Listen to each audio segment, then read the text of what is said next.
Hello guys.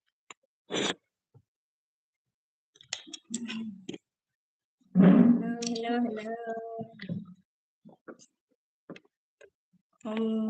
Okay, good morning. Vike बोला है. Okay, thank you. Good morning. Amit.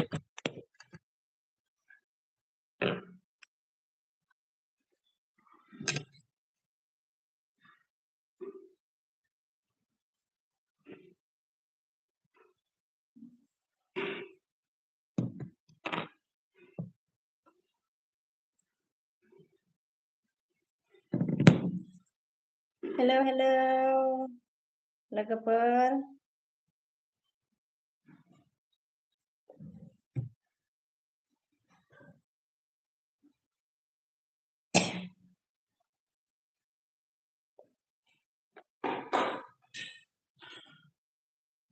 Nang ma kalamde. Ang jebu kalamakai deh.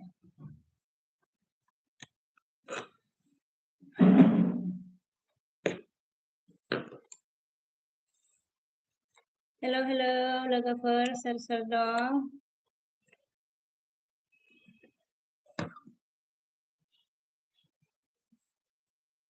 Suraj, where are you from? बोला.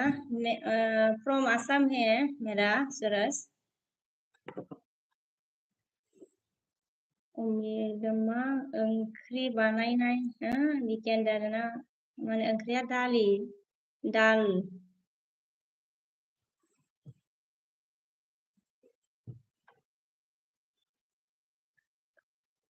आं दं on okay thank you on आरोना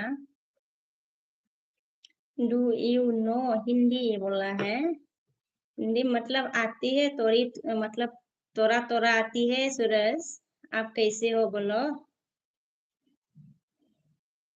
सूरज you look like Korean अच्छा प्रमोदा नुजाफैदों प्रमोद फंबाय बिके बाजै लाइक दोनबाय थेंक इउ आगै प्रमोद आगै गोजोननाय थाबाय बरिक गाय सो नायदा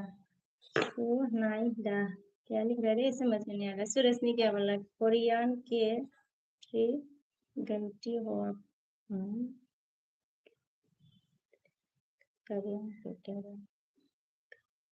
गलती हो बोला है रे सूरज ने या बोल रहा है प्रमोदा जामन को सो क्यूट बाजे इंडर ना थैंक यू प्रमोदा गई माको बोर गोबो जाबाय मोना प्रमोदा गई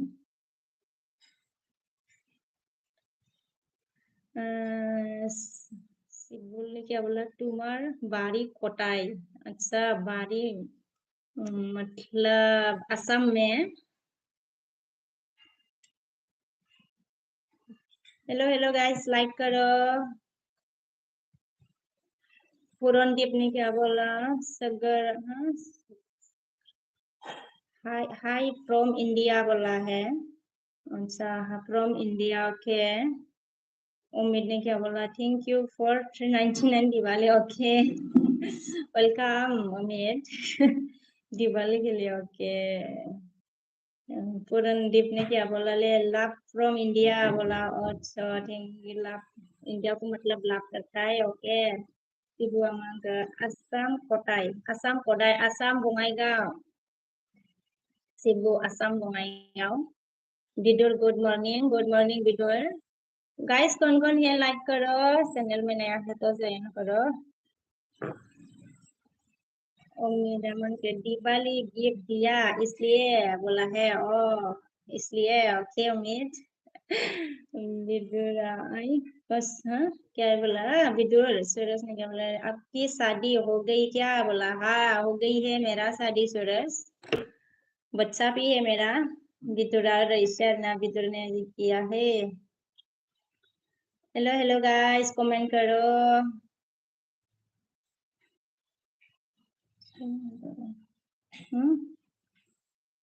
सुखदारांग जैसे दिखाती हो अरुणाचल प्रदेश बोला है रायगढ़ ने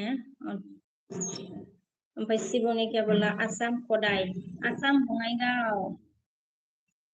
बङाइगाव है सूरज ने क्या बोला इतनी जल्दी क्यों कि आपने मेरे लिए तो रुक जाके बोला है और तेरे लिए रुकना था। खबर कैसा है आपका सुरेश? हेलो हेलो गाइस, कौन कौन है कमेंट करो, लाइक करो। बापू हाय बोला है, हाय हाय बापू। सर dong लोग पर कमेंट कलम दे दे।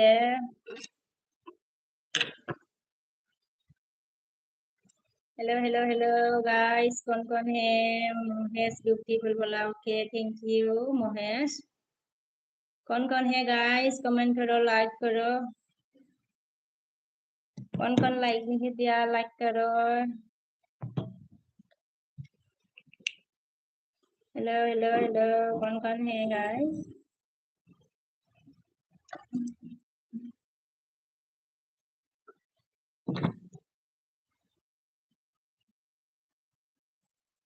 बबेंसन ना, बबेंसन हाय बोला, हाय हाय महेशा, कहाँ से हो आप? बोला मैं आसाम से हूँ।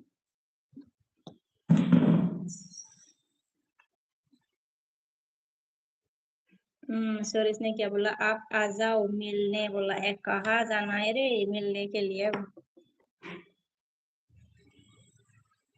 अच्छा सुरेश बिग फैन बोला, थैंक यू बिग फैन। Papu কি কৰি আছা? একো কৰা নাই পাপু, এনে मतलब এনে আছে আৰু না। खबर कैसा है आपका पापू?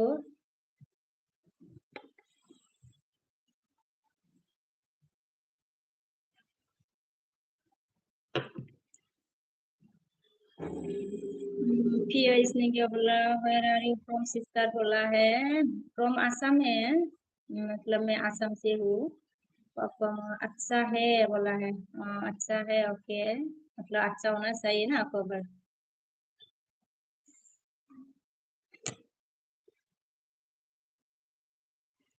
हेलो हेलो, कौन कौन है गाइस? बीर सिंह हाय, बीर सिंह ने हाय बोला है, हाय हाय बीर सिंह। बोला सूरज ने क्या बोला? पहली बार देखी इतनी खूबसूरत लड़की यूट्यूबर बोला है। ऐसा है, thank you Suraj.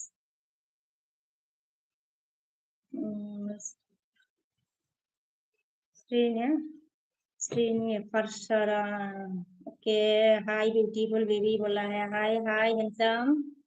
PS are you single बोला? नो आई मतलब डबल है पीएस। बीर सिंह मंगा आई एम खारबी बोला, आप खारबी है ओके। बिलीफांगा हाय हाय हाय बिलीफांगा गई। मिस्टर मंगा हाय डार्लिंग गुड मॉर्निंग ना, गुड मॉर्निंग मिस्टर। मैं सोई दीवा मन के हेलो मैम बोला, हेलो हेलो। पप्पू मंगा जा खाना खाया के नहीं, खाना खाया कि नहीं बोला, नहीं खाया है अभी पप्पू। फिर इसने क्या ओके ग्रेट ग्रेट बोला। सूरज सर ने क्या बोला है? डबल हो बोला, हाँ डबल हो मतलब मैरिड हो, I am married. Hello guys, please comment like करो। अमीन ने क्या बोला? देखा क्या बोला है, मतलब क्या?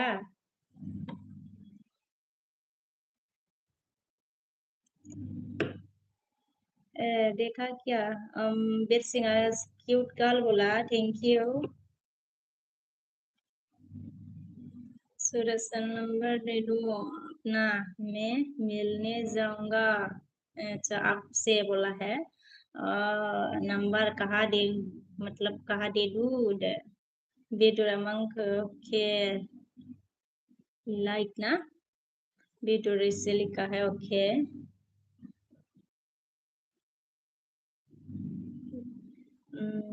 नाय visit गिरि बसुमतारी मा ओंख्रि आब' होनदों आरोना, ओंख्रि संथ'वाखै आगै नबजित नाय बिजिर अके, नाय बिजिर गिरि बसुमतारी। मा होनो सरि ओंख्रि संथ'वाखैलाय, ओंख्रिया दालि रुगासिनो आरोना आगै, ओमफ्रायो मा होनोमोन मुला बिलाइ भाजा आरो। bây giờ su mình aman ke hai didi बोला है hai hai hai भाई bây giờ जोई दी aman ke नंबर मिल सकता है बोला नंबर नंबर नहीं मिलेगा जोई दी हेलो हेलो गाइस लाइक करो कमेंट करो please Veer Singh Aman sister please give your number बोला है भाई जोई दी मैंने क्या बोला नंबर मिल सकता है बोला पूछा है पप्पू मैंने खबर माँ खबर दे रखी है खबर खबर खबर बोला ना खबर अच्छा है मेरा भाई फिर ऐसे मांगे जाए your smile face look great you have a sweet voice बोला है thank you fierce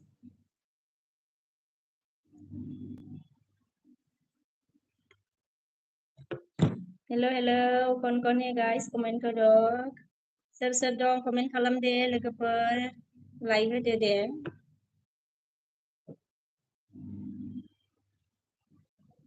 R you नागा मैं नागा नहीं हूँ बोरो हूँ बोरो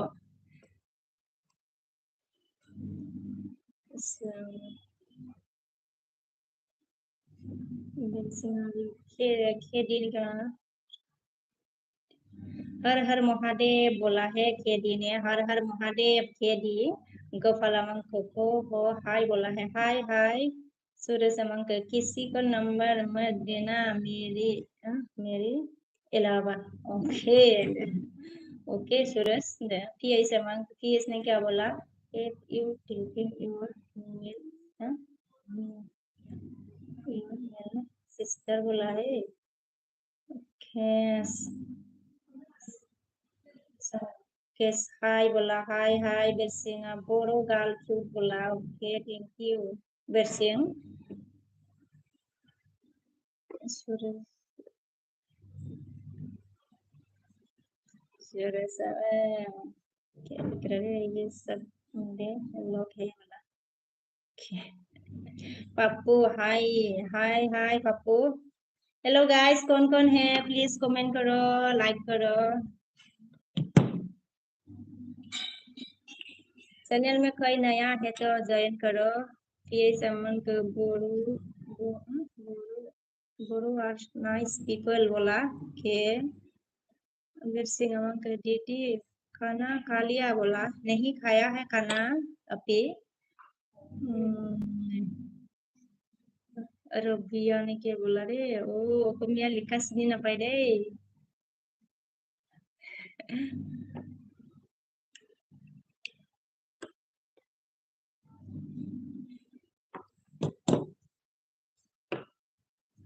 सूरज ने क्या बोला रे आप नो जरा जरा जल्दी मिलो अच्छा आप ना जरा जल्दी मिलो मेरे से आप बस अच्छा जल्दी मिलना है ओके रबिया ने क्या बोला है ओकमिया लिखा सुनी ना पाई रे भाई ये जमा का people okay not in people बोल के हंस रहा है देर से among us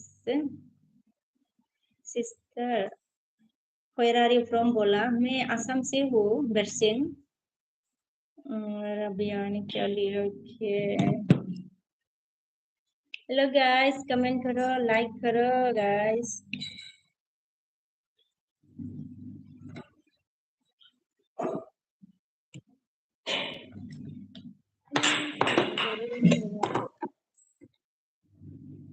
कौन है कमेंट करो लाइक करो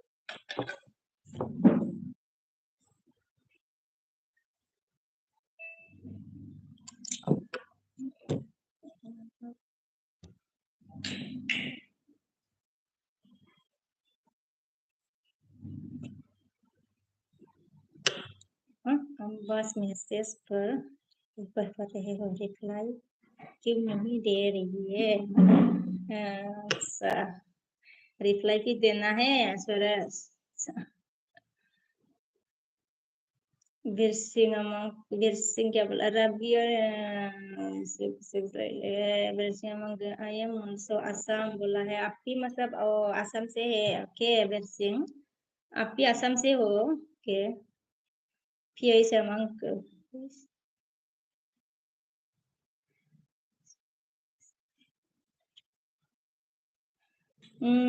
PI मुझे ज़्यादा इंग्लिश भी नहीं आती, ओके। मतलब इंग्लिश नहीं आती है PI मतलब सॉरी। ओमफ्राय प्रो भाषा ने क्या बोला? आर यू फ्रॉम बोला है। मैं असम से हूँ। फ्रॉम असम है मेरा। थब्ला थब्लाया जामागा हाय माइनाव होनदोंना हाय हाय। ओमफ्राय जामागा मा खबर थब्ला आगै? बेरसिं आंगो हा आसाम बोला ओके आसाम कहाँ से हो बेरसिं? ओमफ्राय सुरज जामानगे इतनी वेरी स्माइल कि मैं तो पागल हो गया बोला है। अच्छा पागल हो गया ओके सूरज। PI से मांगे असम कुछ प्लेस मतलब असम बंगाईगांव PI मतलब मैं बंगाईगांव में रहती हूँ। थब्लाया जामानगे सिनायदोंना आंखौ होनदों आरोना। औ मा होनो दाखालि बुंदोंमोन ना आंनि बेयाव माबाखौ नागिरदोंमोन ना। मा होनो बिदानो हिनजाव नागिरनायमोन नामालै? ओमफ्राय प्रभासनि क्या बोला? दार्जिलिंग दार्जिलिंग आए हो आप बोला। दार्जिलिंग में नहीं गया कभी भी। ओमफ्राय जोंहा थब्लाया मा होनगोन? DS ब्रह्म DS ब्रह्म ब्लगखौ होनदों आरोना ए DS ब्रह्ममोन आरोना ब्लगा DS मोन आरोना अके। ओमफ्राय जोंहा बेरसिं मोनखो सिस्टार लाभ इउ बोला है ओके लाभ इउ टु ब्रादार बेरसिं। थब्लाया मोनखो सिनायो होनदों आरोना DS आं बारा मा होनो गोसोआव गैला। ओमफ्राय दाख्लै फैनायाव बेखौ एसे गोसोआव दं आरोना प्रफाइल पिकचारखौ।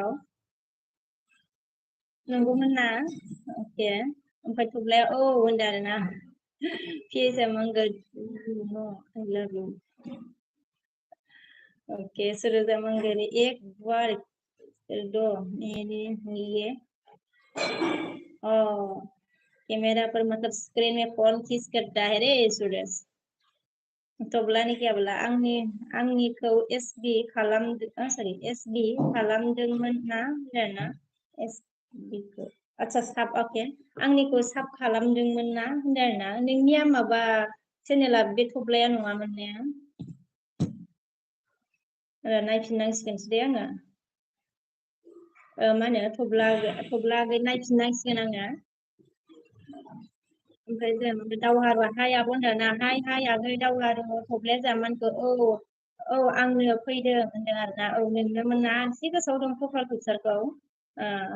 ओमफ्राय नोंनिखौ बे थब्लाखौ माबा खालामनाङा आरोना साब खालामनाङा ना बैखौसो खालामनांगौ ना। ओमफ्राय जानु सफैनो हादों आरो जाना हाय हेल' बाजै होनबाय हेल' जानु आगै जा लाइक दानदों थेंक इउ गोजोननाय थाबाय। बेरसिङा जामानखो थेंक इउ स' माच सिस्टार इउ रिप्लाइ लाभ इउ टु अब्ला वेलकाम थेंक इउ वेलकाम बेरसिं। ओमफ्राय जोंहा थब्लाया मानखो बेनो होनदों आरोना आदसा बे थब्लायानो आरोना बानायबायमोन नामा आङो नायफिननांसिगोनसो आङो दे। कर दो ना प्लीज बिग फैन बोला है बिग फैन फ्रेंड है ओके इसलिए देना है नहीं भाई स्क्रीन में कौन देता है PI मांगो जा हाउ मेनी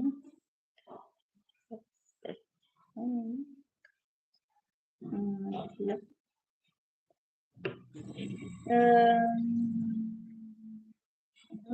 PI को समझ नहीं आ रहा है। वैसे सूरज मांगे कितने बजे आ रही हो आप LB रोज बोला इसी टाइम को ही आती हूँ मैं इसी टाइम को आती हूँ LB। ओमफ्राय जामानखौ थब्लाया नेमखौ मोजां मोनैखाय सोलायबाय लां होनदों आरोना नामखौ मोजां मोनैखाय सोलायबाय आरोना अके थब्ला गै जानुआ मान गोजा निउ फ्रेंड जयेन नि बोला है निउ फ्रेंड जयेन नि बोला जानुआ मा ओंख्रि संखो बाजै होनदों ओंख्रिया दालि जोंनिया मा होनो जानुआ गै ओमफ्राय जामानखौ जानुआ गैया मा ओंख्रि संखो होनबाय ना थब्लाया जामानखो आंनि नाम दासो मोजां मोनदों आं होनदों ए थब्लाबो आरोना दासो मोजां मोनबाय आरोना नामखौ के मतलब कि जमनखो how many children you have बोला है अच्छा मेरा एक बच्चा है एक ही है बस PH ओके ओमफ्राय जा बेरसिङा मा होनखो सिस्टार बर' language I do not know होनदोंना अ बर' लेंगुवेज नहीं आता है ना ओके बेरसिं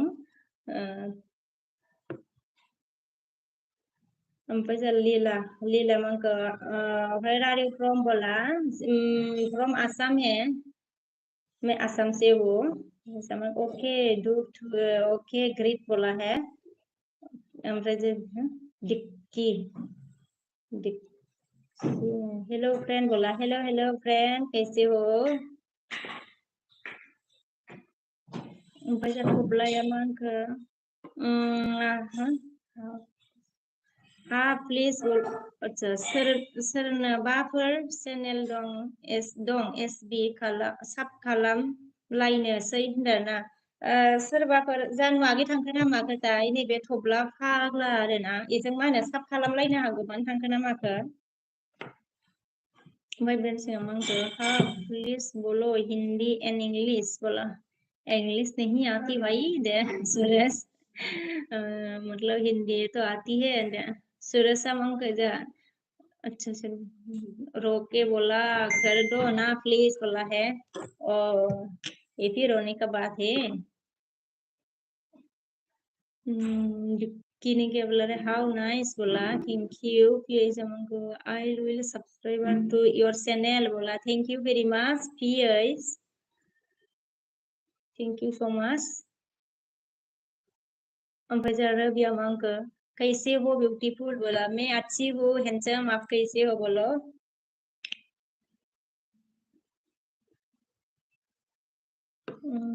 थब्ले मानगो आंनि चैनलखौबो साब खालामनो होलाय होनदोंना गाइस किसी को अगर ज्वाइन करना है तो ए थब्ला फाग्ला से मतलब ज्वाइन हो सकता है सोर सोर दं लोगोफोर सोरबा दंबा नैबे थब्ला थब्ला माबा फाग्लाजों ज्वाइन जानो हागोन आरोना लोगोफोर सोरबा दंबा PH ने क्या बोला डन बोला के Hindi also Hindi also only Hindi बोलना है क्या रे मोहित समंग योर सो ब्यूटीफुल बोला है ओके थैंक यू सूर्य समंग आप बताओ आपको मिलने आ रहा हूँ मैं असम और नंबर दे दो बोला है कॉन्टेक्ट नंबर के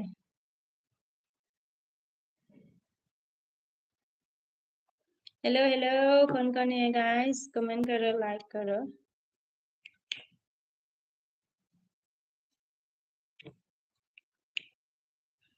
क्या हो गया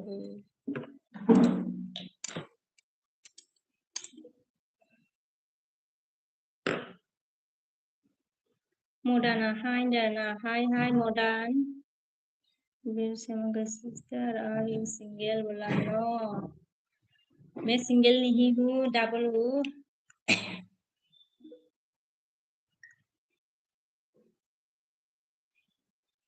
Hello guys, सोर दं, कमेन्ट खालामदो दे लोगोफोर.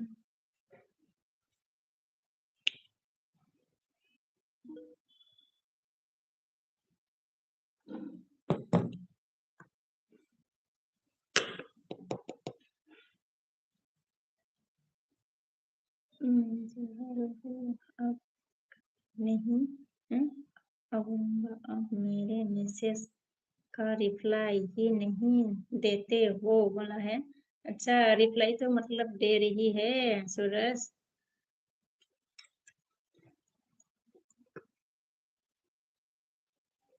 मैं जा रहा हूँ के मतलब जा रहा है रिप्लाई दे रही हूँ ना सुन जा मन के डबल बोला हाँ रे मैं मैरिड हूँ मेरे से अमंक दीदी कैसे कैसे कैसे हो जी लिखा क्या मैं अच्छी हूँ रे बिरसिंह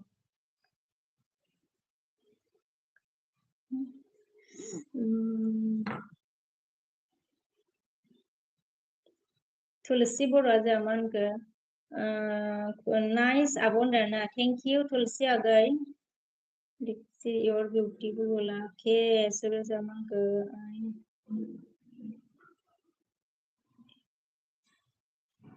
अच्छा I love you बोलो के सुरेश डरना I love you में क्या है I love you सुरेश बिंदु अमर बिंदु के हेलो बोला हेलो हेलो हेलो कैसे हो सुनजो मन के असम किधर से हो बोला असम बंगाईगांव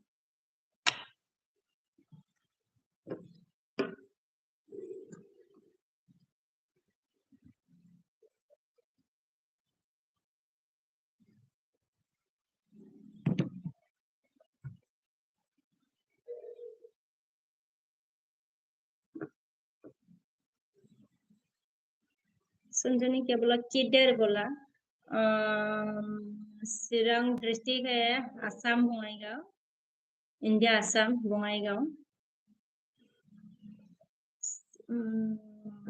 सुभाष हाय डरना हाय Subhash Bersing Didi love you and bye bye बोला okay Bersing love you too bye bye Sujida मन कर रहा सुजीदा hello miss बोला है hello सुजीद बिंदु hi बोला hi Bersing आजा मन कर now I am going to college okay college जाना है okay Bersing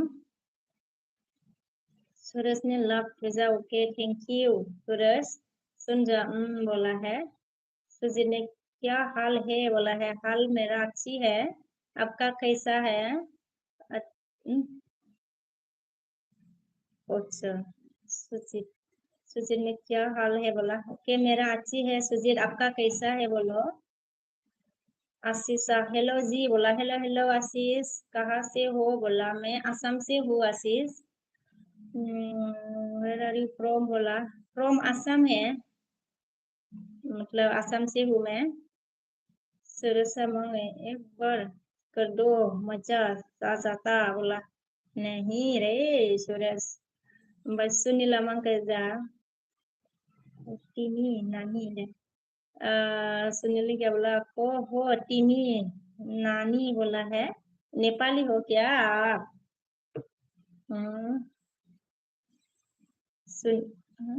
सुनील आप नेपाली हो आशीष ने क्या बोला डू यू नो इंग्लिश बोला नो सुरेश ओके शर्माया ने दो हाथ मतलब दो हाथ से आंखें बंद कर दिया क्या सुजीत ने क्या बोला मैं भी अच्छा हूँ बोला ओके अच्छा होना चाहिए सुजीत बेट सिंह दीदी न्यू सब्सक्राइबर बोला है थैंक यू बेट Singh thank you so much इमन लुन संगमा কি কৰি আছে তুমি চাহ খাইছে না নাই তোমাৰ নাম বঙাইগাঁও না হয় ভাল বাগান নহয় বাল পৰা কি কৰি আছে নাই একো কৰা নাই চাহ খাইছে মানে মৰ্ণিঙতে খাইছে চাহ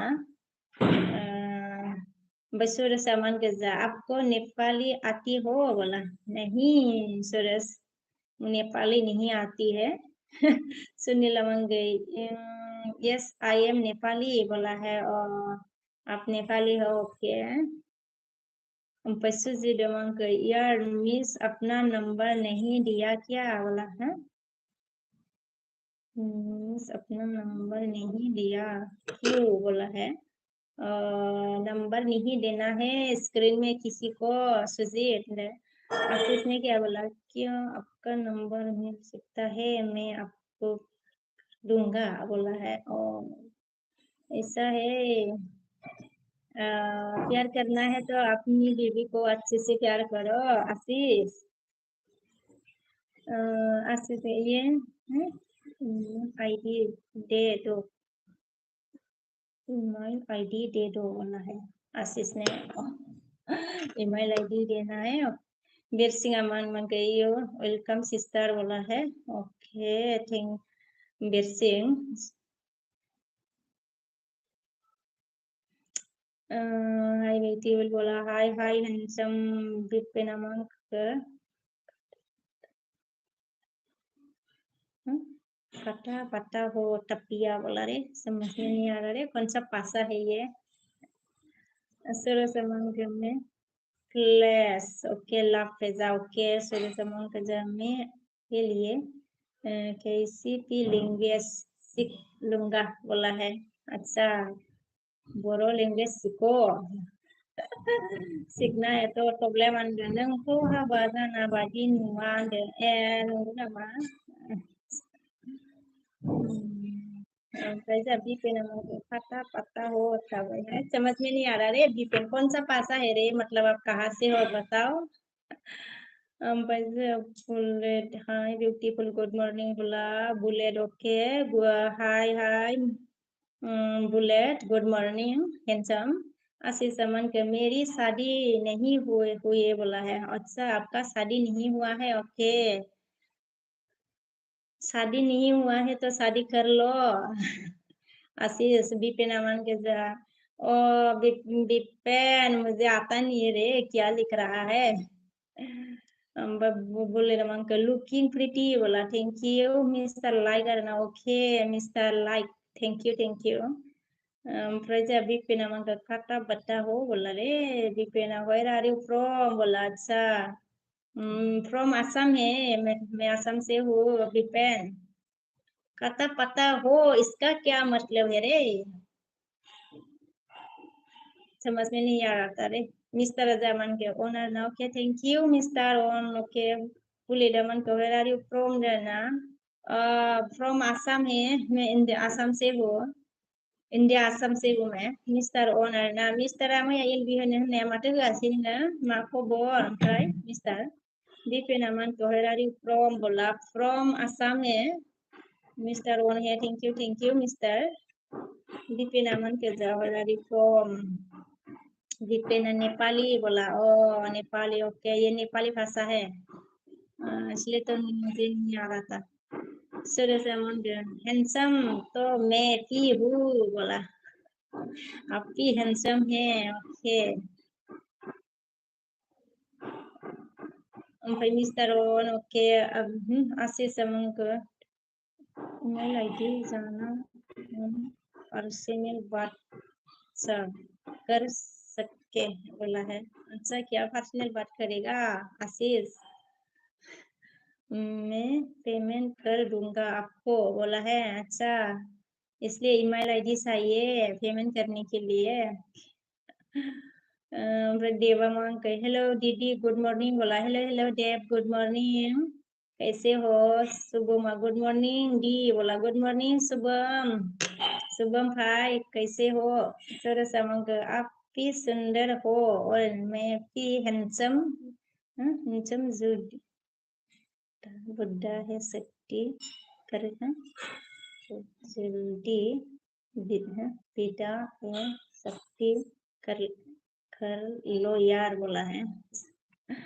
ओहो सरस बेना जों सोरां सत बसुमतारी हाय होनदों आरोना हाय हाय सोरां सात आगै सोरां आगै आब' होनदों आरोना दे बुंदो आगै मा खबर जा मिस्टार अनार ना अके अनार ना थेंक इउ मिस्टार मिया एलबि खौ मानो होनदिया नोङो मा होनो सोरां सरि मा होनो मिस्टार एलबि होनो होनदोंमोन ना ओमफ्राय जोंहा सोरां दादा मांगो नोंखौ होनदोंना सोराङा आं होनदोंना अके ओमफ्राय जोंहा मिस्टारा अनार ना अके सोरां ओमफ्राय शुभमामोन के दीदी आप रोजाना लाइव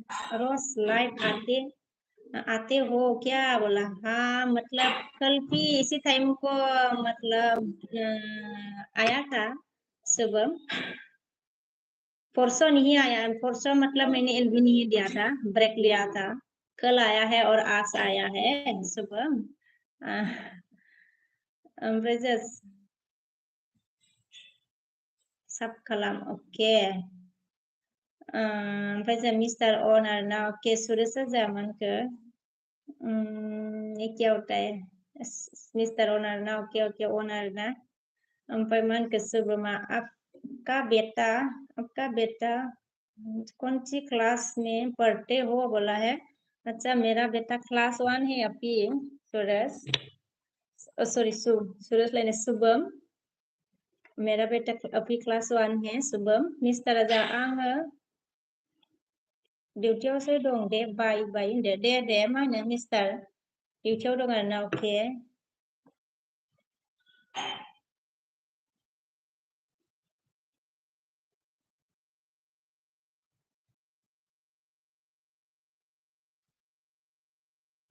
सूरज का बोला रे अपना कब कर हैं किया है ये आप सुंदर हो। मैंने मेकअप नहीं लगाया रे। मेकअप करा है नहीं, मेकअप नहीं किया मैंने। हमारा घर में कोई भी मेकअप नहीं लगाती है सूरज। सोरा मानगो आंनि चेनेलखौ होनदों आरोना नोंनि चेनेलखौ आरोना जागोन दे सोरां सात बसुमतारी अके।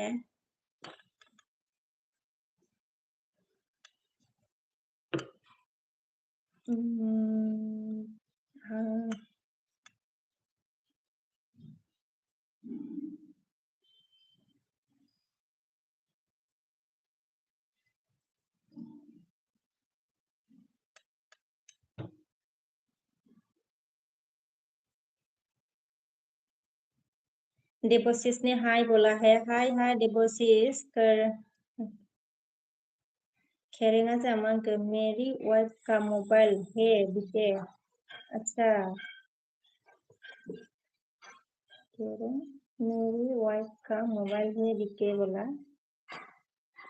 कौन था?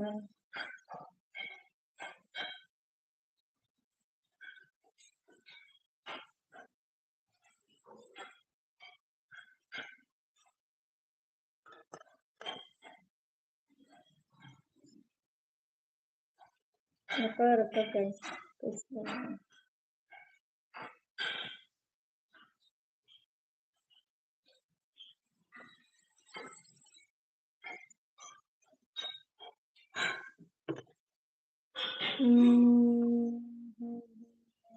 मेरी आपका मोबाइल है। देवोशीष ने क्या बोला? कहाँ से हो आप? कहाँ से हो बोला? मैं असम से हूँ। देवोशीष साइमन अमंक हेलो आई एम बैक बोला। आई एम बैक बोला। Okay thank you Simon. ओमफ्राय सूरज अमंक आप भी नहीं हो ब्यूटीफुल गर्ल। जरूरत की नहीं है beautiful girl. Do not need filter and makeup things बोला। हाँ मेरे मोबाइल ऐसा ही हुआ है रे। नॉर्मल में नहीं जाता।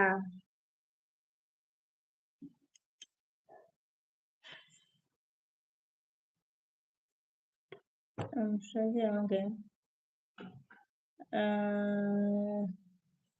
या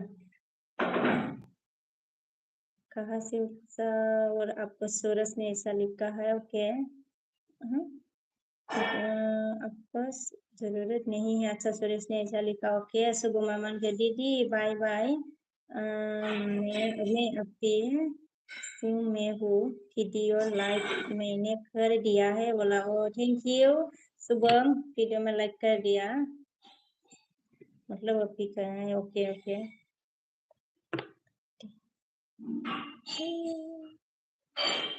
श्रीनिवास सराव हाय सुरुंगु ओके हाय बेबी बोला है। हाय हाय सुरुंगु। खेरेंग नाम मैं हूँ।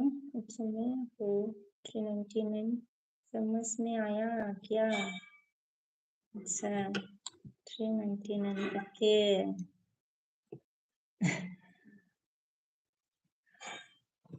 P.A. Samantha, sister, do you have any talent like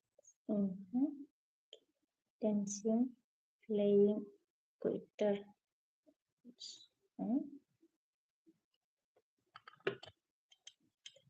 dan etc बोला है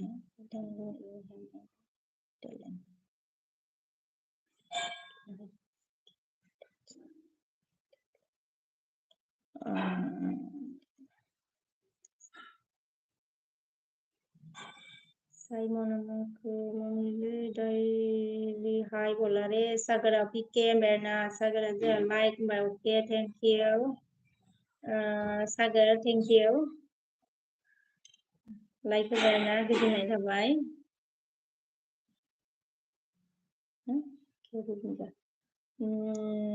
कॉल करके सूरज ने क्या बोला कॉल करके बात ओके एंडर ना डान बोला निसलम का हाय बोला रे हाय हाय मेरा हेलो हेलो बोलो नस्बर में चल जाऊंगा बोला है बोल तो दिया है रे सूरज पहले से रोहन अमन को हेरारी फ्रॉम बोला है रोहन ने फ्रॉम असम है डेली अमन डेली का बोला हेलो नमस्ते दीदी बोला नमस्ते नमस्ते इस्तेमाल करने खराब कजा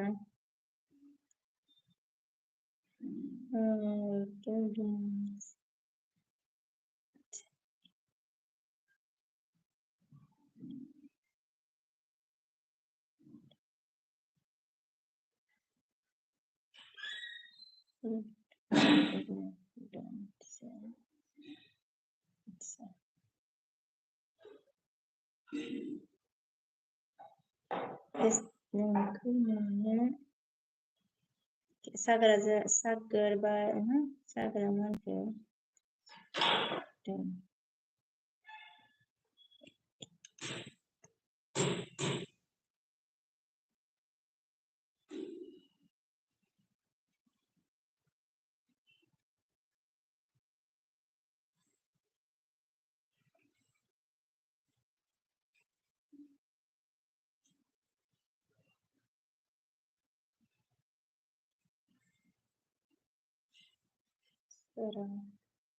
Serang Bosomotari oke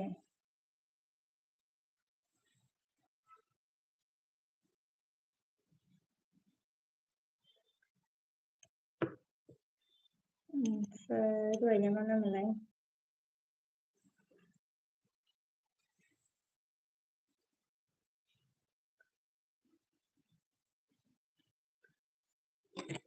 Naka hello mil guys bola sagram kesala nengala zia boro jana maya बिदि भाषा फोरोङो नोंखौ बुंदों आरोना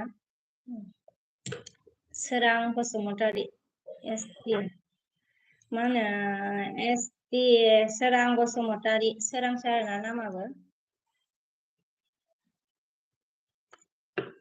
दहायनियानो जागोन नोङो बै फार्स्टआव फैदोंमोन ना नोंखौ साब खालामफिनदोंमोन ना नोंनो जागोन बियो पिक्सार बोखारदों नोङो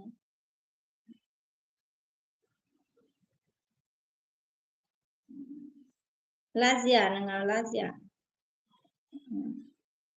बर'आनो बिदि ओंखायनो बर' हिनजावफोरजों जों गुबुनजों थांजायो ओमफ्राय गुबुनजों थांबा होथोंसै नामा बर'आनो बिदि नामा बर'आ बर'खौ बासायाना ओंखायनो बिदि खालामजायो ओमफ्रायो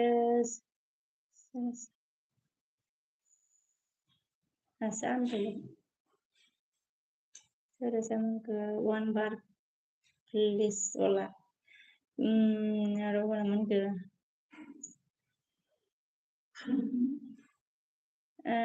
Assam is best. I am from Nepal बोला है अच्छा आप नेपाल से हो के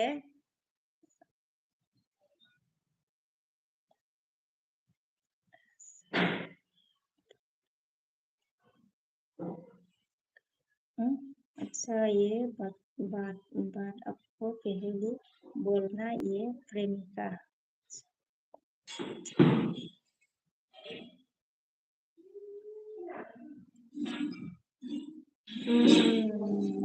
रमेशहाय आबौ बाजै मा खालामदों नोंलाय आबौ सना आरोना जेबो खालामाखै आगै रमेश रायलायदों आरोना एसे STOK seni dodere jauh arena. Oke, thank you dodere. Oमफ्राय just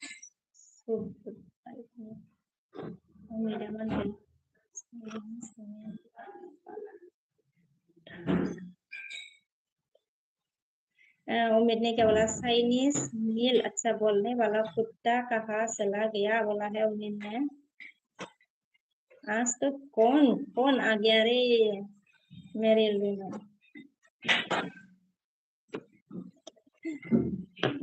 segera जामा मा ओंख्रि जाखांखो बिगियान आरोना ओंख्रिया जोंना दालिसो आरो ओमफ्राय ओंखाम जाथ'वाखै सागोन ओमफ्राय जोंहा सागोरा मा होनखो बेखौ आउट खालामबाय ना होनदों आरोना आउट खालामबाय ना होनदों खालामाखै आङो र' सागोरा मा होनखो दा एसटि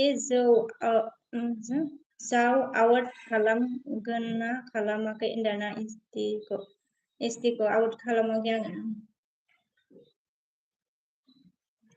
फार्स्टआवबो बेनो बियो नाम सोलाय फार्स्टआव सोरां बैजों लिरदोंमोन खोमा बियो सोरांजों नैबे सोराङानो दे नैबे लास्टनि सोराङानो बे जागोन सोरां सात ना एसटिया सोरां सादान जागोन दे नैबे ओमफ्राय नै दायो बुंदों आरोना एसटि बसुमतारिया सरि आब' आङो जानला मोनला कमेन्ट लिरलांबाय आइ एम सरि होनना बुंदों आरोना नै सरियाबो लिरदों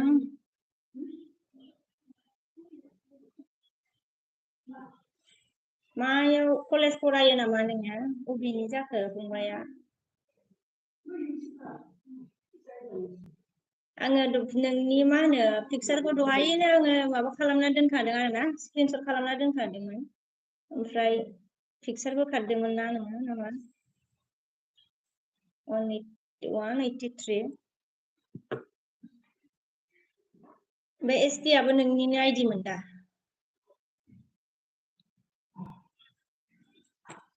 ओमफ्राय सरि बिदो आरोना बिदिनो लिरफैदोंमोन बेनो जागोन सानखादोंमोन आं बिदिनो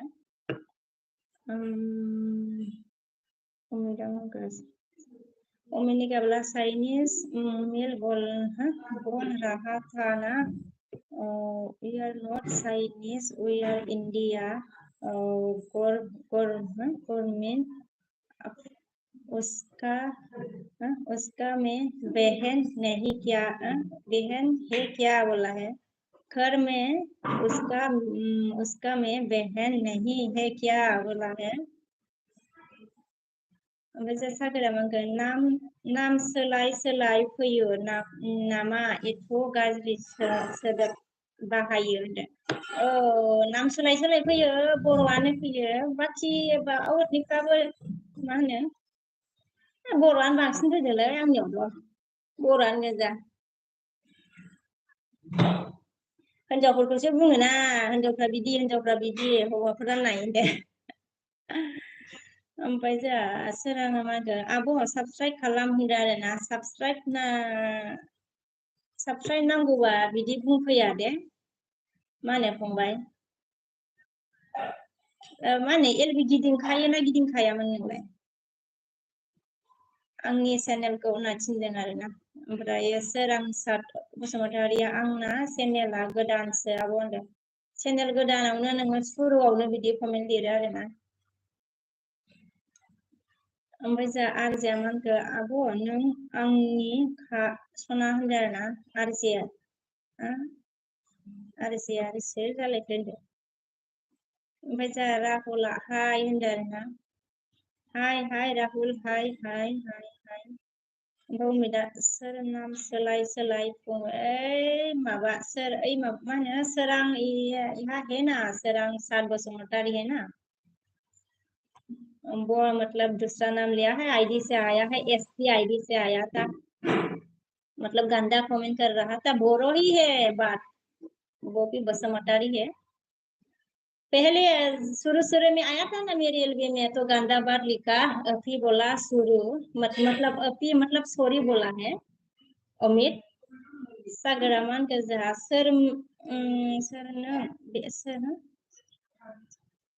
सोरमोन बेलाय ना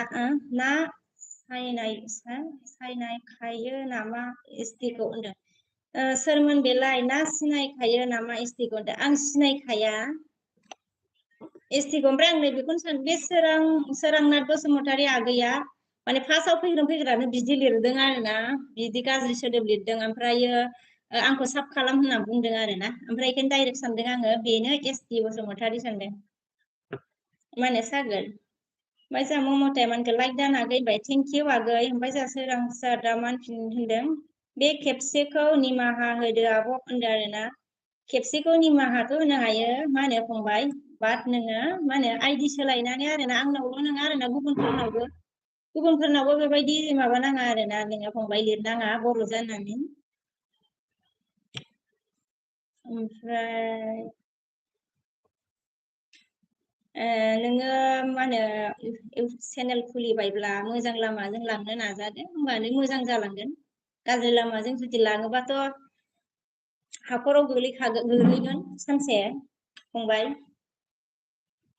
ओमफ्राय जोंहा अजिदा मावगो अजिदा मेरा थिमि निहिता बिके गुड मर्निं दे आं बुजियासै अजितनिखौ बुजिथाराहाय आंहा दिनै थेंक इउ गुड मर्निं दे मा होनो अजित गोबाव जाबायमोनहाय ने नोङो लोगो मोनलायिया अजित बिफा ओमफ्राय सुरेशआ बाय बाय बोला है अके बाय बाय सुरेश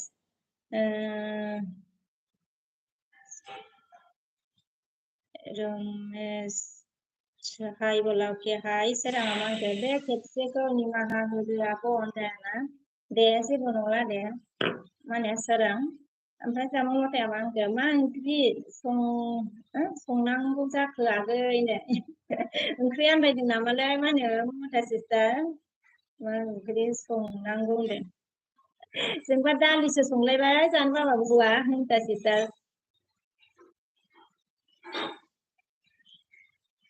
ओमफ्राय जोंहा रमेश गुड मर्निं बोला है अके गुड मर्निं सोरां माखासे अननानै साबस्क्राइब खालामदो आब' होनदों आं खालामगोन दा खालामनो हाया आङो दायो एलबि दोननानैसो खालामगोन आङो सोराङालै माने दा एलबि होबाय थानायाव खालामजायाना दायो हरगोन आङो बे भिडिअ कमेन्ट गालां नङाबा आं आन्दायगोन आरोना सोरां बसुमतारी आंनि भिडिअ कमेन्ट गालांनांगोन नोङो अमिता बोला है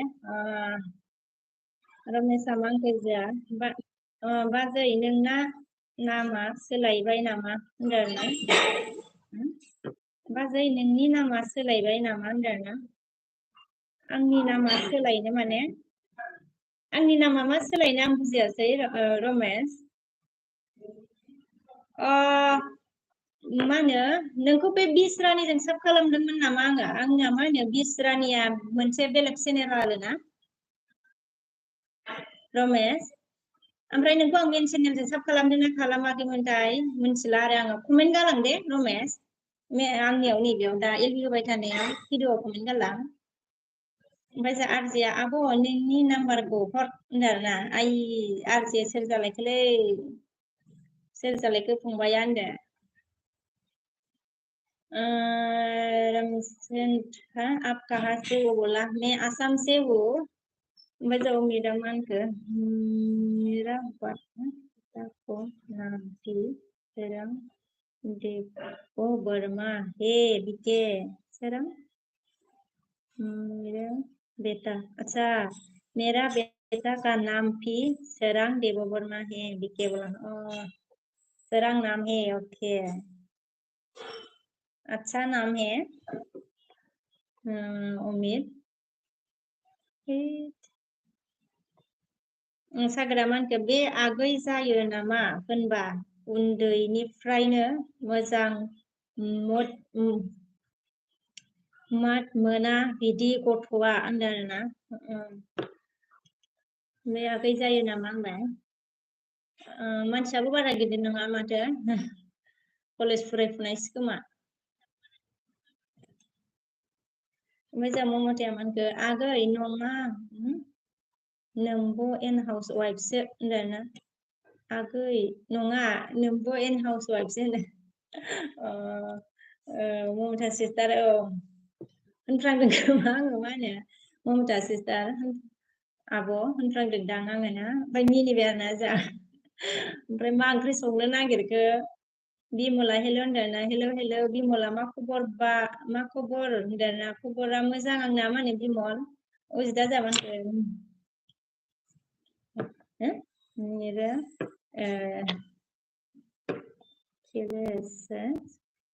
like who is Chica DK28 like होनदोंना 28 like होननाय जादों नामा मा होनो उजिद जारलालै ओमफ्राय जोंहा रमेशा कहाँ से हो होनदोंना मैं आसाम से हूँ आसाम सोराङा मेसेज दानबाय अके ओमफ्राय जों मुलुगा मा ओंख्रि जाखो आब' सना होनदोंना ओंख्रिया जोंना माबासो आरोना मा होनो दालिसो ओंख्रिया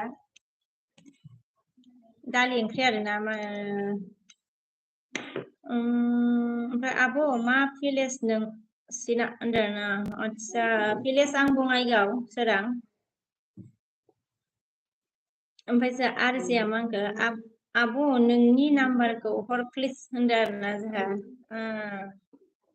सोरां आरजिया सोर जालायखोब्रा नायनोसै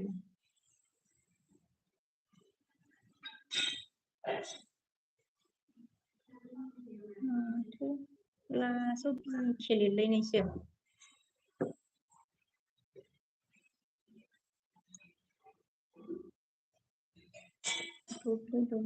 आंसो जालायलाय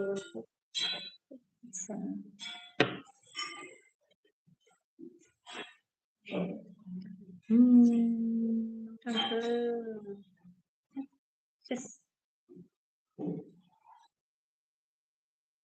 ओमफ्राय जोंहा ममता सिस्टारा मा होनखो ओंखाम सङाखै आंबो संनोसै होनदों आरोना संथ'वाखै आरोना संनोसै दे मा होनो ममता सिस्टार रोङा मा गामि नोंसिना आब' होनदोंना गामि आं बङाइगावआवनो थायो बङाइगाव टाउनाव ओमफ्राय जोंहा सुरेशा आप डांस सीखते हो क्या बोला नहीं सीखती हूँ रे मैं सुरेश ओमफ्राय जोंहा माबा सागोरा मा होनखो सोरां जाम्बा बे मानसिया नोंखौ दस्रा बादि बा निमाहा होआमोन बेखायसो नोरोम मानसि नुना बिदि कमेन्ट हरनाङा गावनि ड्रेसनिखौ जेब्लाबो गावनि देरसिनखौ जेब्लाबो मान होनांगौ होनदों आरोना जोंहा माबाया सागोरा दहाय फार्स्टआव रायजागौमोन आरोना ओमफ्राय आङो नायग्रोबाय नायनानै मानसिखौ मा होनो मानसिनि प्रफाइलखौबो आङो नायग्रोबाय ओमफ्राय माबालाबायासै आरो आङो निमाहा होनाय नङामोनथ' आरो रायनानै थिनहरगौमोन ओमफ्राय जोंहा सुरेशा मा होनखो मुझे भी सीखना है बोला है अच्छा आपको क्या सीखना है रे बोरो सीखना है क्या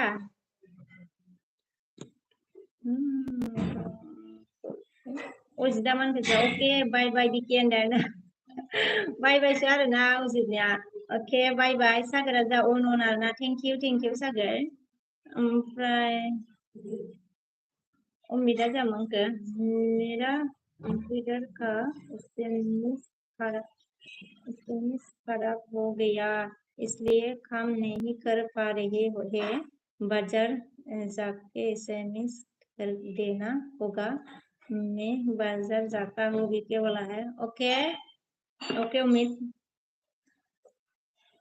ओमफ्राय जोंहा ममता सिस्टार अन आरोना ओके ममता सिस्टार अन सागोरा जा मा होनखो दाखालि सासे गथ'आ सुवाद होननायखौनो एलबि बन्द खालामना दोनबाय आं होनदों आरोना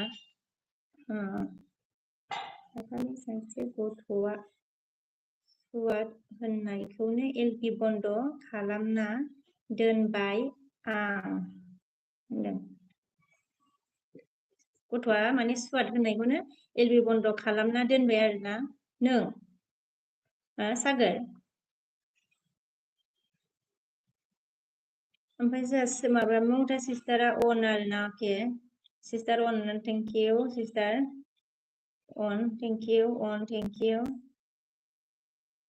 ओमफ्राय जोंहा सागोरा मा होनगोन ममता सिस्टार मा ओंख्रि होनदों ममता सिस्टार मा ओंख्रि होनो आरोना सागरा सोंदों जोंहा ओमफ्राय ममता सिस्टारा अन अके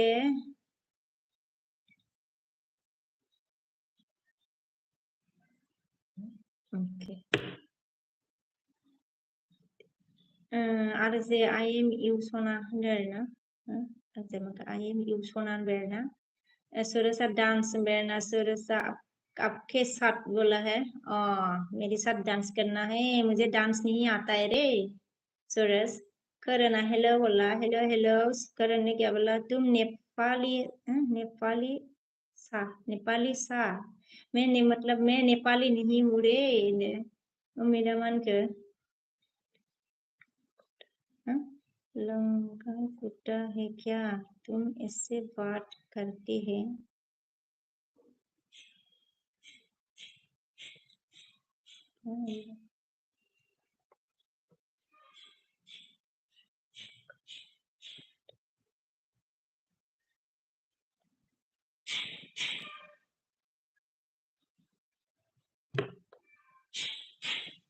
सोलोंनो जयेन जानाया बेसे गोबाव जाखो आब' नोंना इउटुबाव होनदों आरोना आदसा बेखौ दहायनो सोंनांगौमोन ना नोङो मा होनो सोरां चेनेलखौ नायबा हमनो हागोन ना आङो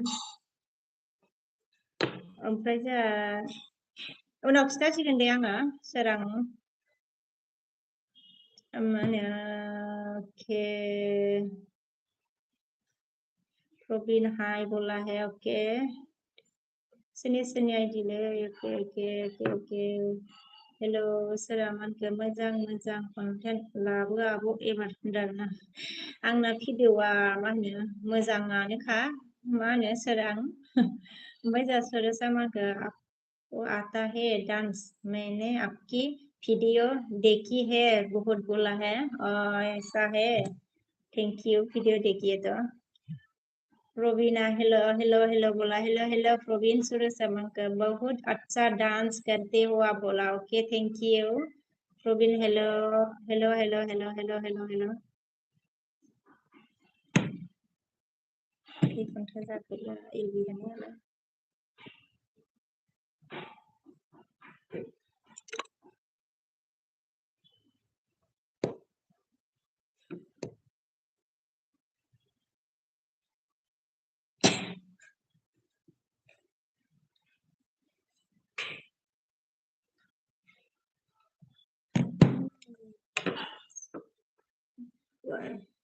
super hi na hi hi super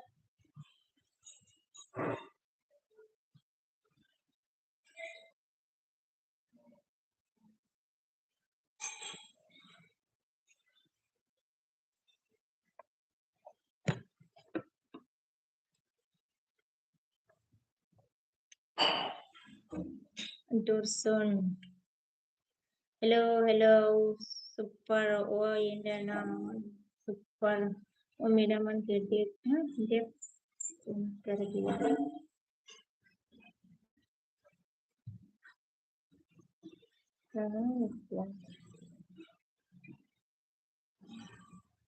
enggak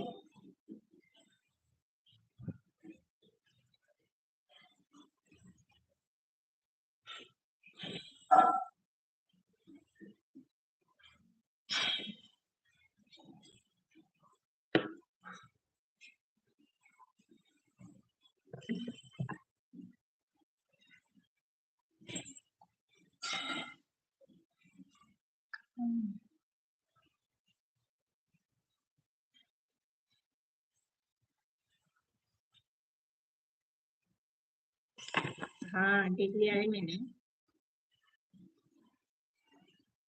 उसका नाम क्या था मुझे याद नहीं है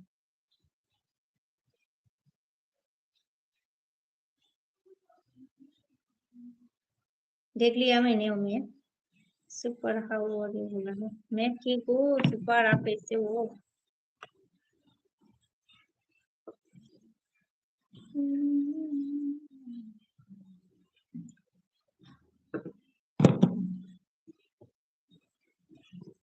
हाँ बोला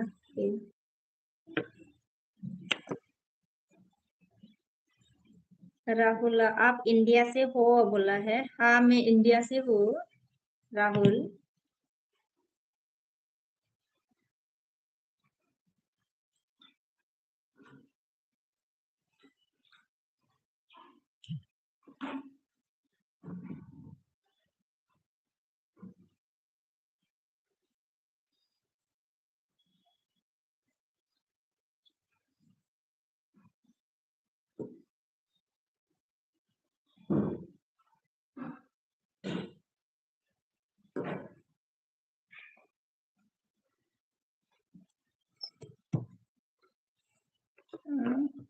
आप इंडिया से हो, कहाँ से है बहुत सारे, कहाँ से है। मैं असम से हूँ, स्टेट चिरां है, मैं चिरां डिस्ट्रिक्ट से हूँ, चिरां डिस्ट्रिक्ट आसाम।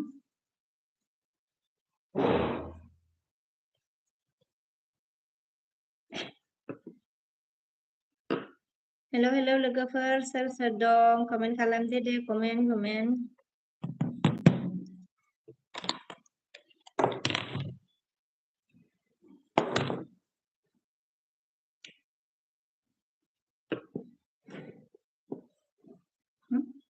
एसे बिके होनदों ना, एसे बुंमोन बिके होनदों।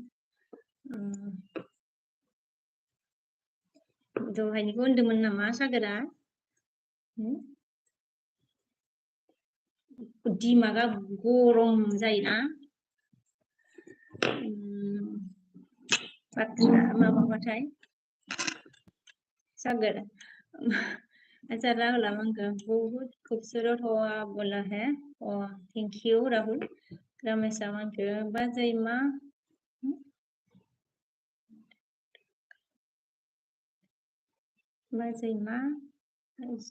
जाखो जोंखौ लायखोमाखो होनदों।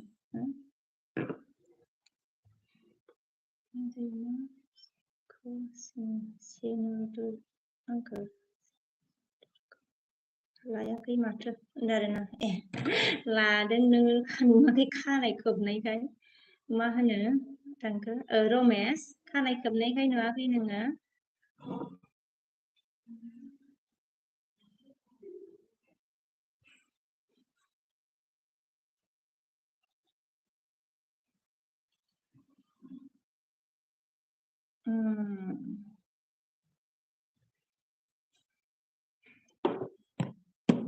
हेलो हेलो, सोर सोर दं कमेन्ट खालामदो दे, कलेम।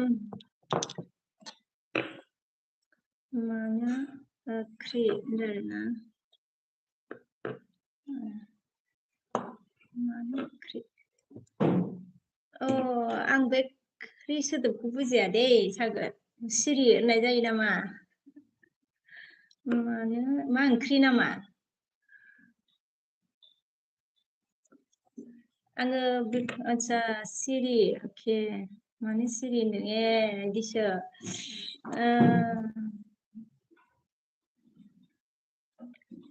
आं नागिरबाय थादोंमोन दे बेखौ, सासे मानसिया लिरदोंमोन आरोना, ओमफ्राय बुजियासै आं सोरनिफ्राय मिथिबावनो सानदोंमोन, ओमफ्राय दिनै मोनथिबाय आरोना। थेंक इउ मा होनो सागोर।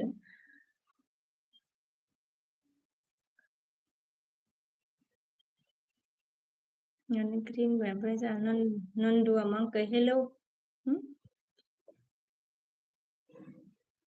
सागरा मानो सिरि होनदों आरोना, मानो सिरि होनबाय जों सागरा। रमेशआ मांखो बाजै like दानदों, thank you Ramesh.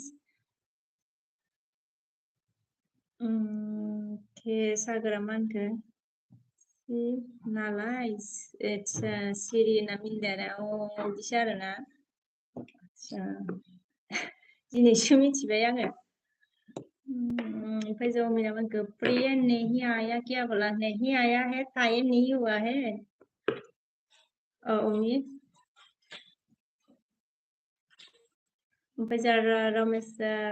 Ramesh like लिखा के, thank you.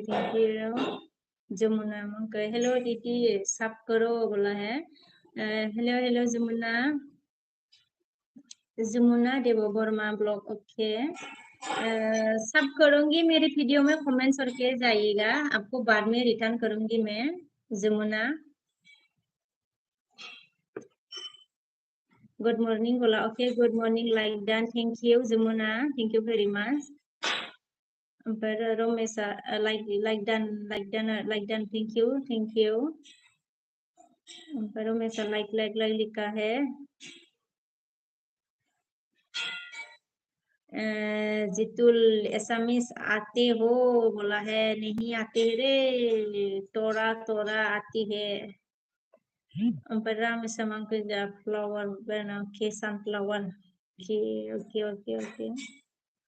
strawberry okay Jamuna मन के join करो old friend बोला है कोई और है तो मतलब जमुना देवबर्मा ब्लॉग से join हो जाओ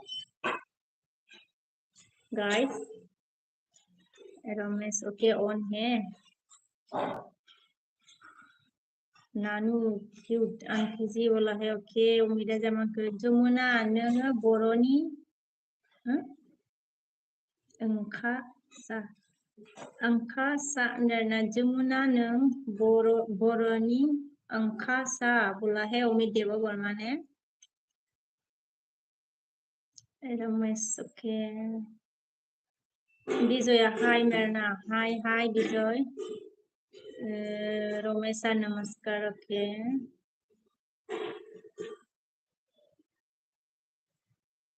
रमेश ओके सितु लंगा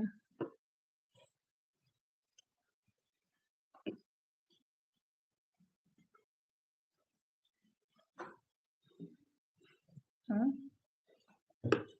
ओके रो क्या बोल रहा है क्या एक बार बोलो फाट खाला मतलब खाना फाट खाला एक बार बोलो फाट खाला ये नॉर्मल ऐसा मतलब नॉर्मल तो आता है जेतु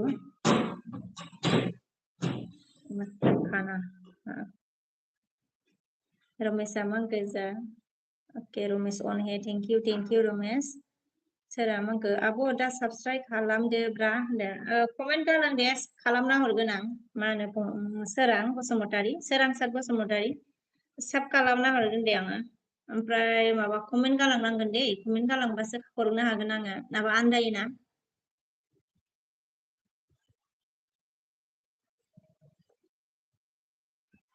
रमेश ऑन है ओके रमेश ऑन सागरा मानके एसे बिजिमोन आरोना मा होनो सागोर दे बिजिबा जेबो नङा दे एल बेयाव थांनो हाथाराखै आङो थांनो हाथाराखै माने मबाइला दासान्दि बिराद बिजियाव माबा खामानि मावगासिनो आरोना सागोर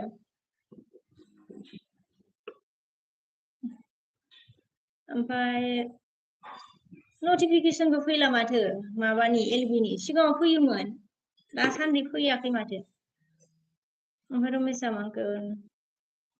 रमेशा अन है थैंक यू जितुल কি খবর ভাল মোর আপনার কেনেকুৱা জিতুল ओमफ्राय मोदाब पाहा हेलो बोला हेलो मोदाब रमेश ऑन है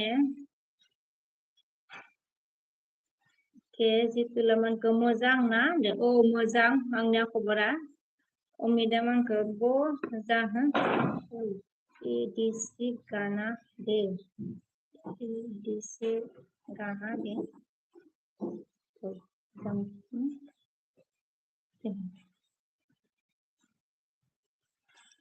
क्या बोल रहा है तुमसे न्यारा सागरा मानगोजा नोंखौ बिदि गाज्रि बुंबा आङो रागा जोङो दिखे होनना मिनिदों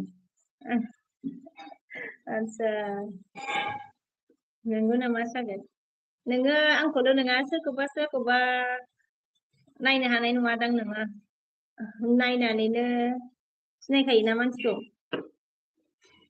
माने बर'खौनो आरोना बर'फोरखौनो माने गाज्रि सोदोब बाहायनाय खोनाबा नोङो थानो हानाय नङा नामा मिनिबावलायनाय सागोरा जोंना गल्लालै ओमफ्राय नोंनि नटिफिकेसन माबायानो फैलालै आंनाव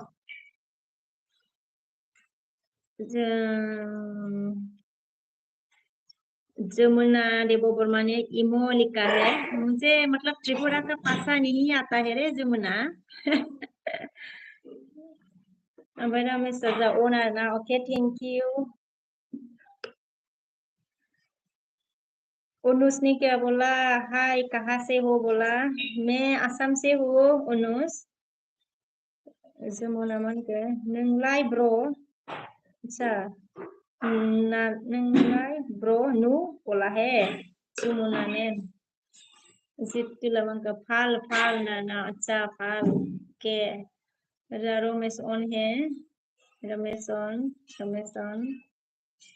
ओके रमेश ऑन उम्मीदा मानके जमुना को पूछ रहा था अच्छा कौन सा जम्फई से हूँ अच्छा जम्फई से हूँ त्रिपुरा में 2 जम्फई है इसलिए बोला है अच्छा सागरा जमान को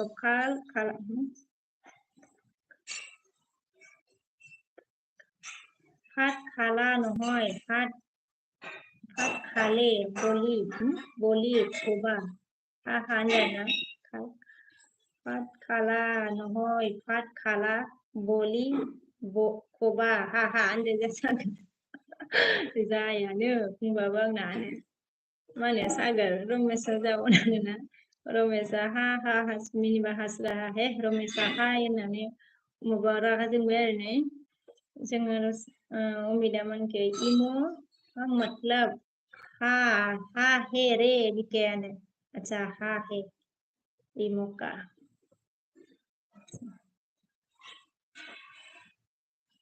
ओमफ्राय जमुना मानके जाम्फै जाला हे बता दिया रे उम्मीद देखो ओमफ्राय जाम्फै हिल नहीं है बोला है उम्मीदा मानके आङो किला मुरानी होनदों आं किला मुरानी बोला है उम्मीद देबो माने जमुना सागरा जामानके नोङो अनबासो एलबि होसिगोन आं नङाबा होला होनना मिनदो नंगौ नामा मा होनो सागर होआखै खोमा ना मा जाखोब्रा नोंलाय माथो नटिफिकेसनानो फैयासै होआखैसो नामा सोलाबाखै नामा मा होनो सागर ओमफ्राय जोंहा दिल्लीयाव मा होनखो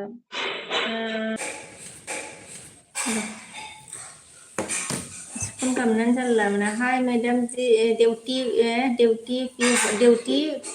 भी होने से भी लाइक के लिए आया है मैं भी बोला थैंक यू दिलीप मतलब अभी ड्यूटी में है ओके फिर लाइक देने आ गया thank you very much Dilip उम्मीदा मानकर हम ठीक नो जानू जमुना बोला है हम ठीक नो जमुना बोला उम्मीद ने जमुना ज्वाइन करो बोला है जमुना ने उम्मीद ने क्या बोला जमुना बीके के ने नीनी पासी दो पोसाइसी दो ये आता नहीं है रे मेरे पास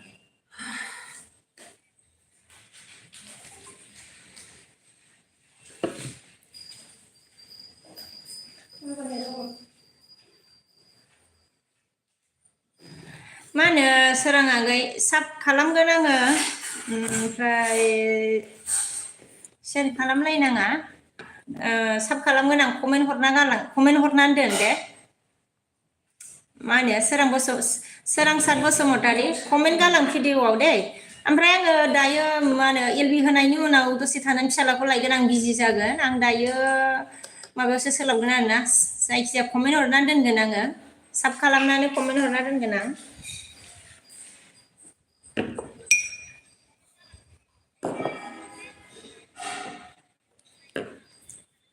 जी दिल्ली में जी मैडम मैं अभी ड्यूटी हो रहा है मैडम बोला अच्छा अभी ड्यूटी में है ओके दिलीप थैंक यू मतलब ड्यूटी में है फिर मेरे एलबी स्क्रीन में मुझे सपोर्ट करने आ गया लाइक भी दे दिया ओके थैंक यू ओमफ्राय जों मिजिङा मानके हेलौ बाजै आई एम कामिं एगेन ना थैंक यू मिजिं आगै गोजोननाय थाबाय ओमफ्राय जोंहा सागरा मांखो सोराङा गाज्रि दामोन ओरैनो जंखायो जेबो नङा गाज्रि सोदोब दा लिर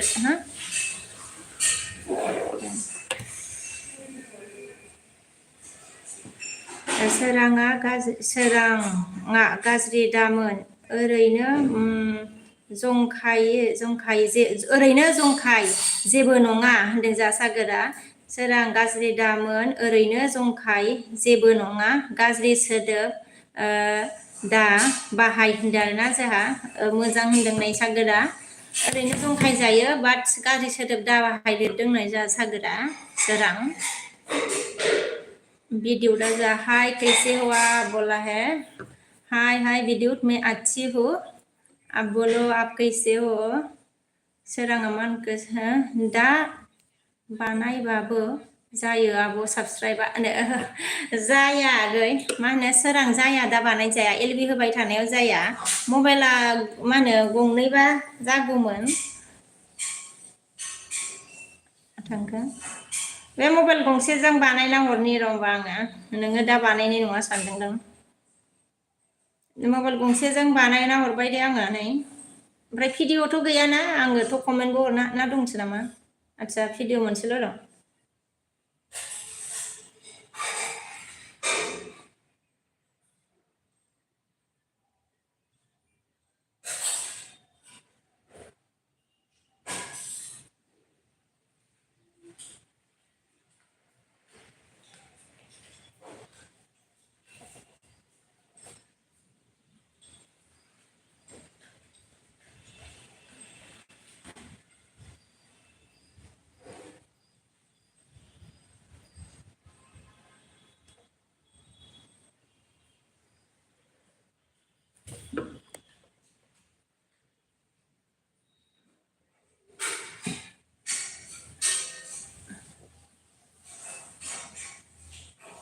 Asik menajum Sagraman kayaknya फरायबाय आरोना आं इखौ मिजिं फैबाय भिडिअ बिदि होनबाय जा सोराङा दा मोनबाय ओमफ्राय बिजया मानखो कहाँ से हो बोला मैं आसाम से हो दिल्ली बा मानखो क्या कर मैडम जी पुलिस लाइफ तो ऐसे होता है बोला है ओके दिल्ली पुलिस लाइफ ऐसा होता है ओके ओमफ्राय मिजिङा मा होनखो मा ओंख्रि जाखो बाजै सना होनदों आरोना ओंख्रिया जोंना दालिसो मिजिं आगै ओमफ्राय जोंहा भिडिअ मा होनखो साबस्क्राइब करके बात बताओ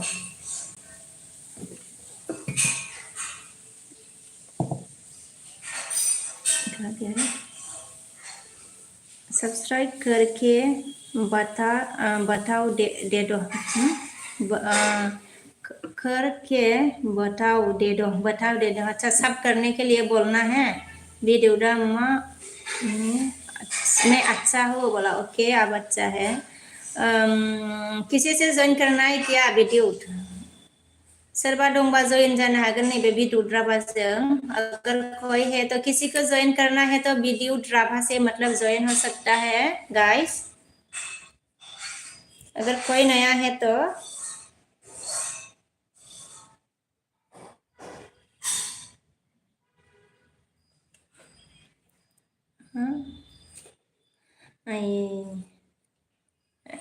जोंहा माबा हरबायलै नै माबाया एयारा मा होनो रोंबावा दे होनदो बिदिखौ मा होनो डलार होनो ना मा होनोमोन लायो एयार के आङो हरफिनगोन र' बोराइनिजों हरनोसै दे आङो एयार आं दाख्लै हरगौमोन दाख्लै बोरायाबो आथुर जाबायना बोराया मा होनो फैनो नागिरदो र'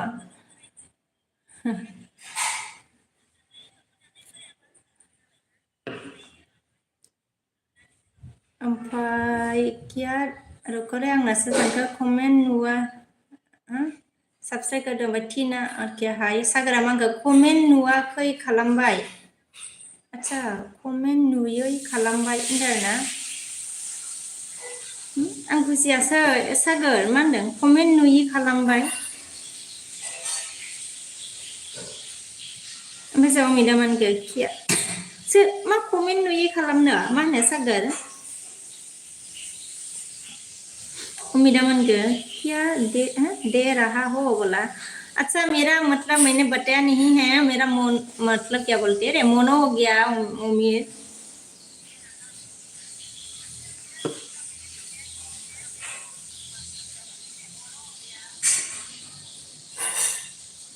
ओमफ्राय मिजिङा मा होनखो आंनि भिडिअ'आवनो कमेन्ट हरदो बाजै होनदो आंनि भिडिअ'आवनो कमेन्ट हरदो बाजै होनदो मिजिङा अके मिजिं जागोन दे खामफैदा मा होनखो हेलौ माइ क्रस होनदों आरोना अके जिउनाङा जा आंसो होनदों अके ओमफ्राय लाइक दा होनबाय थेंक इउ जिउनां सागोरा आं सोरांनि कमेन्ट नुवा कमेन्ट नुयै खालामबाय होनदों ए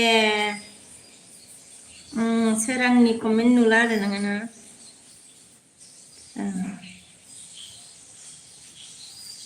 ओमफ्राय जा सोराङा मा होनखो सोराङा मा होनखो जोंहा सोरांना दा थेंक इउ आब' गोजोननाय थाबाय बे खनसे मबाइलजोंबो साबसक्राइब खालामदो होनदों आरोना औ बेजों दा जाथ'नाय नङा मा होनो सोराङा एल बि होबाय थानायाव साब जाया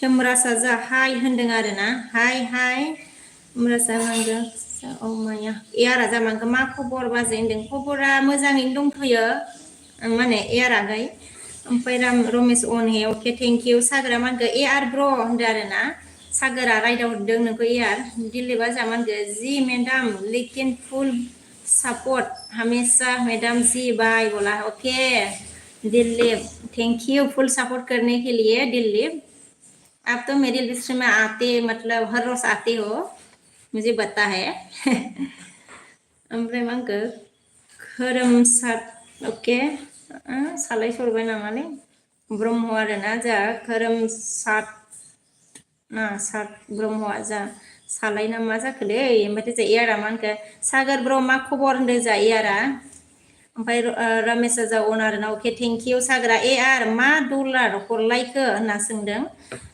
एयारा मा डलार हरलायखो होनना सोंदों सागोरा जा मा होनखो बाजैया मा जायो औ सरि बेजों मा जायो होनना सोंदों सागोरा नै बेजों मा जायोनो खिथाहरदो एयार एसे लिरनानै ओमफ्राय जा उमिदा मा होनखो भिडिअ सेन्ड किया था जो देखा है क्या खबर हाँ वीडियो सेंड किया था जो देखा है क्या खबर होनदों आरोना ओमफ्राय जा फि देब बर्मा हाय हेल' बोला है हाय हाय हेल' फि देब बर्मा गाखोमानखो मोजाङाखै नामा बिमा मोनजायाखै नामा बिमा होनदों आरोना ओहो जाथ'वाखैनो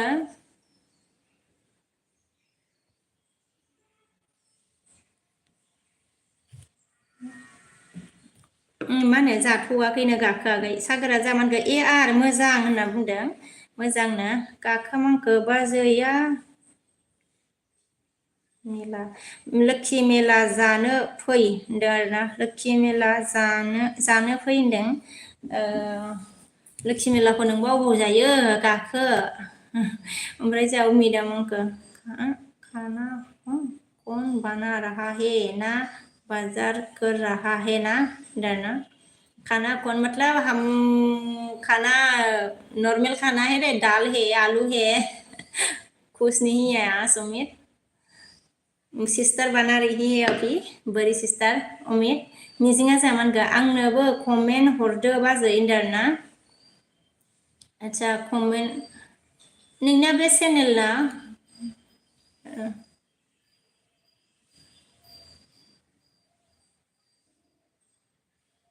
जों बसुमतारी माबा भिडिअ'आनो गैया ना ओमफ्राय बेखौ मा साब खालामनांगौ ना मा जाखोलै मिजिं आगै माथो भिडिअ' गैया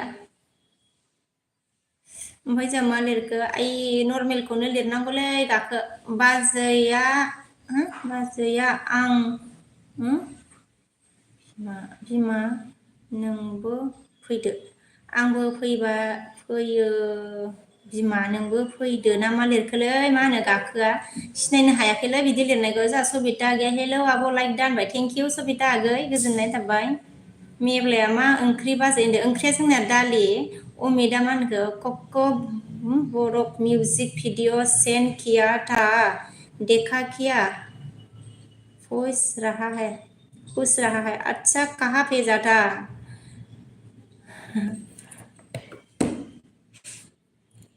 मैंने नहीं देखा है अभी अभी भेजा क्या ओमफ्राय जामांगो सागरा अच्छा यस जुन्नाय हाय गुड नाइट बोला है ओके गुड नाइट बोला हाउ आर यू वेयर और इसने सुनने क्या बोला हाउ आर यू बोला है मैं ठीक हूँ where are you from okay मैं आसाम से हूँ एस साग्रा जामानखो बिके सना आङो नोंखौ नेना थाबाय थानोसै सेबे माखो सात गाथोन दैखौ हो बारबा दैसा रुगुं सेराव होनना मिनिदा आयौ माबायाबो सागोराबो जोंना रोंहांबाय माबा अके होनदो सागोर ओमफ्राय जा मिनिनोसै ओंखारबाय आं सागोरखौबो ओमफ्राय जायो जामांगो what are you doing I mean did you क्या बोल रहा रे इंग्लिश नहीं आती है रे व्हाट आर यू डूइंग मतलब इसका मतलब क्या होता है रे आप का मैं अभी घर में है रे घर में दे डिड यू स्टूडेंट स्टूडेंट लिखा है रे ना डूइंग ओके मैं अभी घर में हूँ मैं स्टूडेंट नहीं हूँ एस ओमफ्राय जोंहा सामांखो your name स्वीटी है what is your name Sweety अच्छा मेरा नाम विश्वकवि है ओके ओमफ्राय जा सागोरा मा होनखो बाय बाय बिके आङो थांबाय होनदो अके मा होनो बाय बाय दे सागोर जा मिजिङा मा होनखो थेंक इउ दे सागोर सापर्ट होनायनि थाखाय गोजोननाय थाबाय नोंनिसिमबो ओमफ्राय जा मिजिङा मा होनखो थगायदोंसो आङो बाजै खालामनानै होआ खालामनानै होआबाबो जायो बाजै होनदो नोंनि मेन चेनेला मामोनब्रा मा होनो मिजिं आगै ओमफ्राय जा अमिदा नहीं बोला है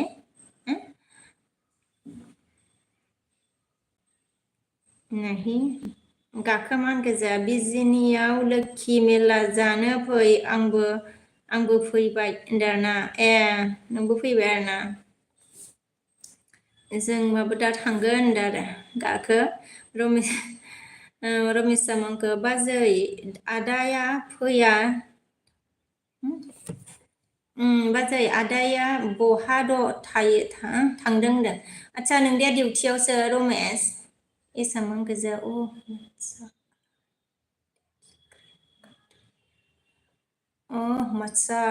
मच्चालाम दैट्स ग्रेट कान्ट्री वाला है ओके एस बाजै एसामानखो आई एम फ्रॉम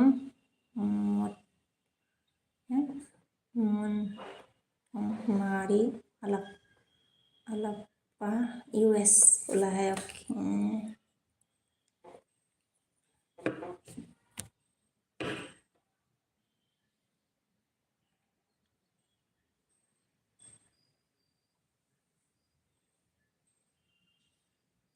उम्मीदा मन के मिला क्या सोना बोला है कहा दिया था अंदे नहीं मिला है उम्मीद गोविंदा मन के हाय मरना hi hi Sabita on okay thank you उम्मीदा मन के अभी सेंड कर दिया देखो अभी क्या वाला ओके मिजिंगा मन के गैया बाजै सना खालामा आं दे अच्छा खालामा आरो ना सुनीला हेलो बोला है हेलो हेलो सुनील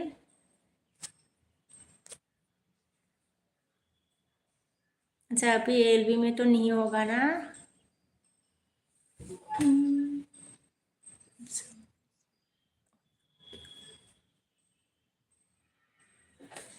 एलबी रखने के बाद ही होगा एलबी रखने के बाद ही होगा ये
बाजै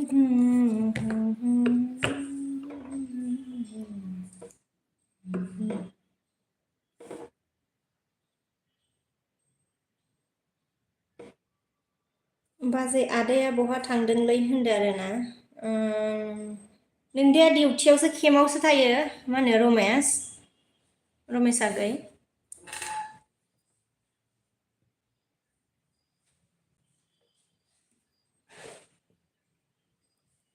ओमफ्राय जों मिजिङा मा होनखो कमेन्टबो नाया नामा बाजै होद होनदो ना गैया बाजै आंना खालामाखै आंदों फरायदोंथ' आङो आगै मा होनो मिजिं आगै नों लिरनायखौ फरायदोंमोन ना ओमफ्राय कमेन्टबो नाया होनबाय आरोना नायो मानो नाया मा होनो मिजिं आगै नायोब्रा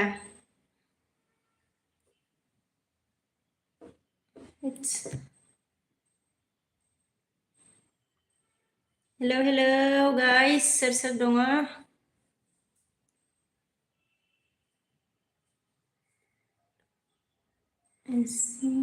देखा ना विकेट मतलब इसमें कैसे देखो रे इसमें तो एलबी दे रहा है अभी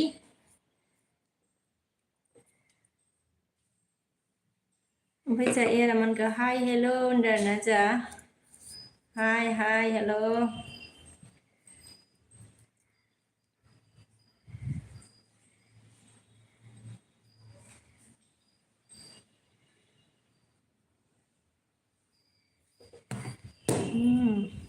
डलार होनदों आरोना नोंहा मा होनोमोनलायो बै लेखाखौ मा डलारा कमप्लिट जाबासो मोनो नामालै बै माबाखौ मा होनोमोनलायो गुगोल एक्सेन्स लेखाखौ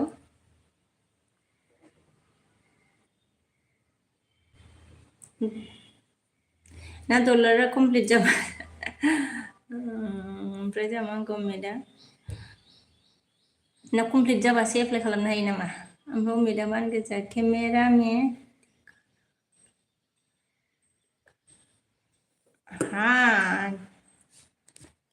में देखा ना फिंगर कैमरा का यह तो देखा है ये देखा है फिंगर में क्या है ये फिंगर में क्या है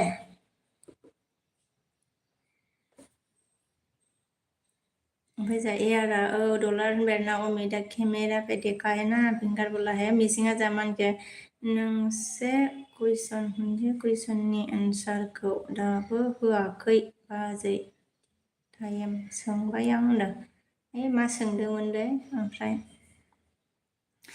उमेदामोनखौ मा सोंदोंमोनबा मिजिं आगै उमेदामोनखौ रे पुलिस कैसे लगाता है दिखाना यार अच्छा आज रेडी हुआ रे पूजा में जाना है हमको डिज्नी पूजा में अच्छा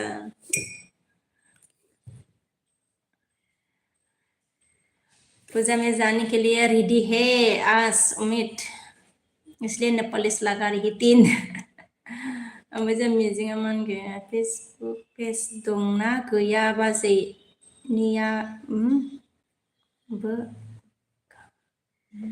नायोबो आं बाजै नोंनाबो गाहा आंहा फेसबुक पेज दंना गैया बाजैना नोंनाबो आच्छा आंनो होनदों आरोना फेसबुक पेज दंना गैया होनदों आरोना बेजोंनो लिंक होखानाय दङ आरोना फेसबुक पेज दङना बेजोंनो इउटुबजोंनो लिंक होखानाय मिजिं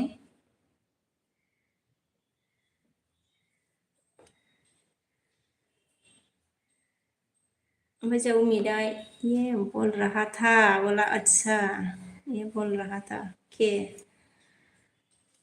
उम्मीद है जमान कर सेंड कर दो दोनों अच्छा नहीं 2 हाथों से नहीं लग गया रे एक हाथ एक हाथों से लग गया है एक हाथ मतलब ओनली क्या बोलते हैं लेफ्ट हैंड राइट में नहीं ओनली लेफ्ट ओमफ्राय जायो आरो मा होनखो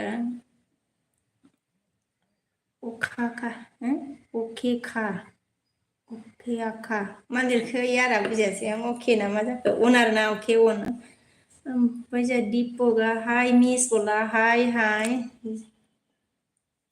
ओमफ्राय जुबिना बाजै सना लाभ इउ होनदों आरोना अके जुबिना मा होनखो जोंहा नाम्बारखौ लाइ बाजै सना प्लिज होनदों आरोना नाम्बारखौ लाइक होनना बुंदो आरोना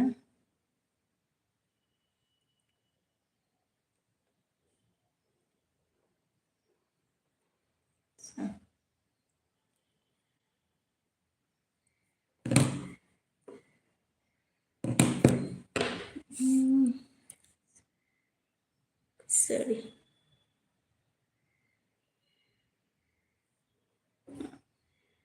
oke नाम्बारखौ हरलाय ओमफ्राय रमेशआ आंखौ बाजै मा एसे किउट नोंलाय होनना बुंबाय ओमफ्राय दिपकआ मा होनखो कहाँ से हो आप डार्लिंग बोला मैं आसाम से हो आसाम बङाइगाव दीपक जुबिना मा होनखो जाव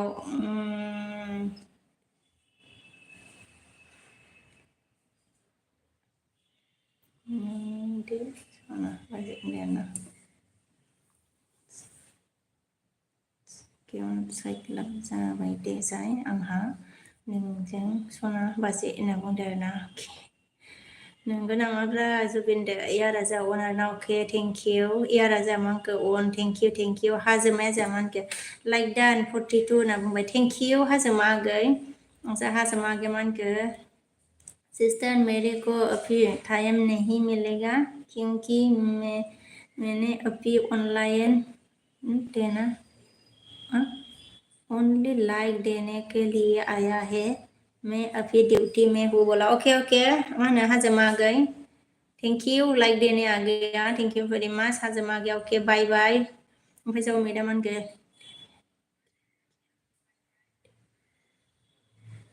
लेफ्ट हैंड को क्या बोलते हैं आखाइ लेफ्ट मा होनो लेफ्ट हैंड को क्या बोलते हो माने आखि आखाइखैल' फुनदोलै आखिखैल' आखि आखाइखै फुनबाय आगदाखै फुनासै आरोना आगदा आखाइखै फुनासै अमित ओमफ्राय जोंहा मिजिङा मा होनखो सोर सोर थांगोन बाजै फुजायाव आंखौबो थांफानो होनदों बाजै होनदों आरोना सोर सोर थांगोन बाजै फुजायाव आंखौबो थांफानो होनदों बाजै होनदों आरोना आदसा फुजायाव थांग्राया बुरजा होनदो जोंना मिजिं आगै ओमफ्राय जुबिना मोनखो नाम्बारखौ हरलाय जों सानैजों रायलायगोन सना होनना बुंबाय जुबिना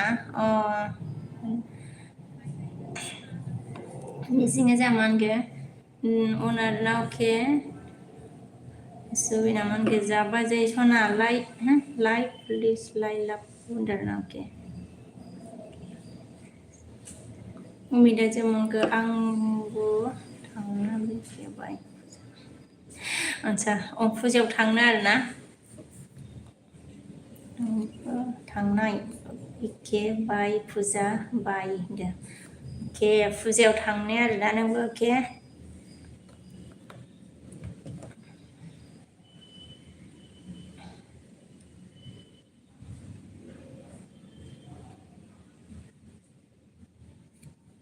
मोजां रसन बिटिवाय मानखो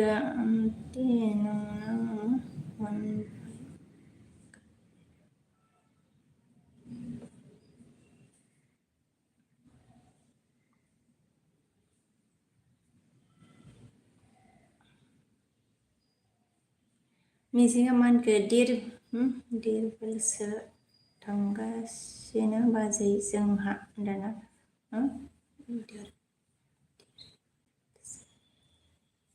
माखो देरबेलसो आदसा बे देरबेलसो थांगासिनो बाजै जोंहा होनबाय आं बारा बुजियासै माने मिजिं आगै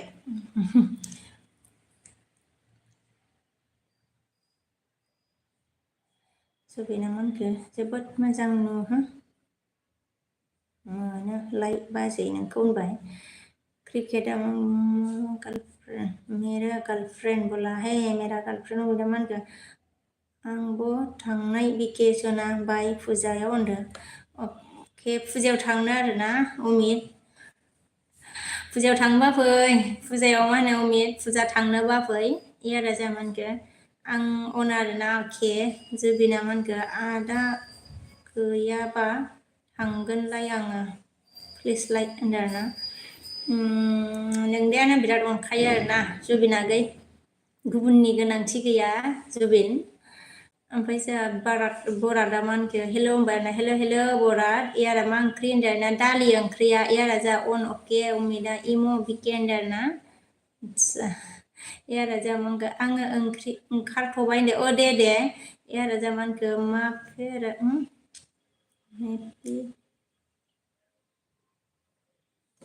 मा फायरेनाय बिजासो आङो ओमफ्राय जों टिभि ब्रादार अके हाय एवरीवन कैसे है आप बहुत दिनों के बाद आपकी लाइव देखने के लिए आया है सो क्या क्या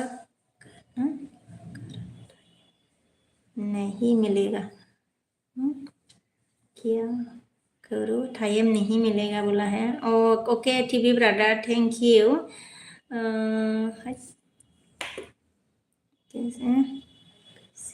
कैसे हो मैं अच्छी हूँ आप कैसे हो बोलो टीवी ब्रदर बहुत दिनों के बाद आए ओके टाइम नहीं मिलेगा ना बिजी हो गया क्या रे टीवी ब्रदर काफी टाइम हो गया था एलबी में नहीं आया था नांथ'ला र' दसे उनावसो नांसिगोन ओमफ्राय मिजिङा मा होनखो क'क्राझार दिरिबिलखौ मिथिया नामा नों बाजै होनदों दिरिबिल अके आं थांफेराखैनो ना मिजिं थ' बेखायनो मिथिया आङो बारा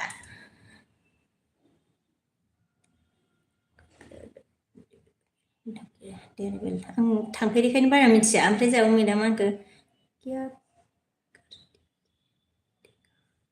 अच्छा क्या खरीद के देगा पूजा में एक साथ जाएगा तो बोलो बीके बोला खिलौना खरीद के देती हूँ रे क्या पूजा में क्या मिलेगा खाने को मिलेगा बच्चों का खिलौना मिलेगा हाँ उम्मीद क्या मिलेगा पूजा में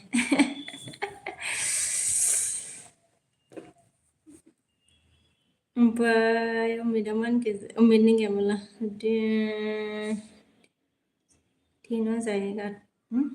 देना जाएगा तो डरना देना जाएगा तो इसमें कौन है ओमफ्राय रमेशआ मोनगोन ओइ बाजै आइ लाभ इउ होनदों आरोना अके हा मिनिदों ओमफ्राय ओइ बाजै आइ लाभ इउ होनना मिनिबा अके बार जाबायना आङो खैथा नायगोन होनबा दा आङो दोननांसिगोन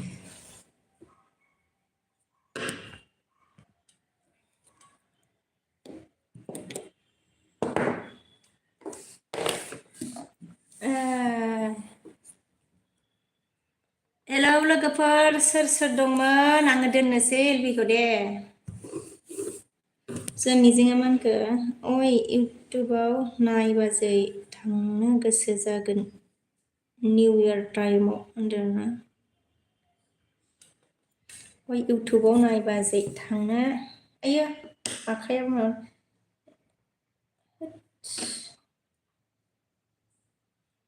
ओइ इउटुबाव नाय बाजै होनदों अके र' नायनि आङो मा लिरदोंमोन नोङो गामिखौ क'क्राझार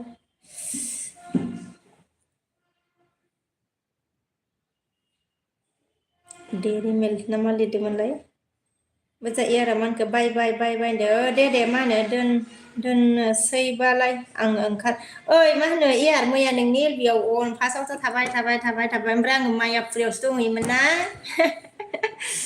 इयार ओमफ्रायो उनावहाय बेगाव सोना लाबाय आङो ओरै गिदिंबावनायाव ओमफ्राय गैला बायबो लानो रोङासै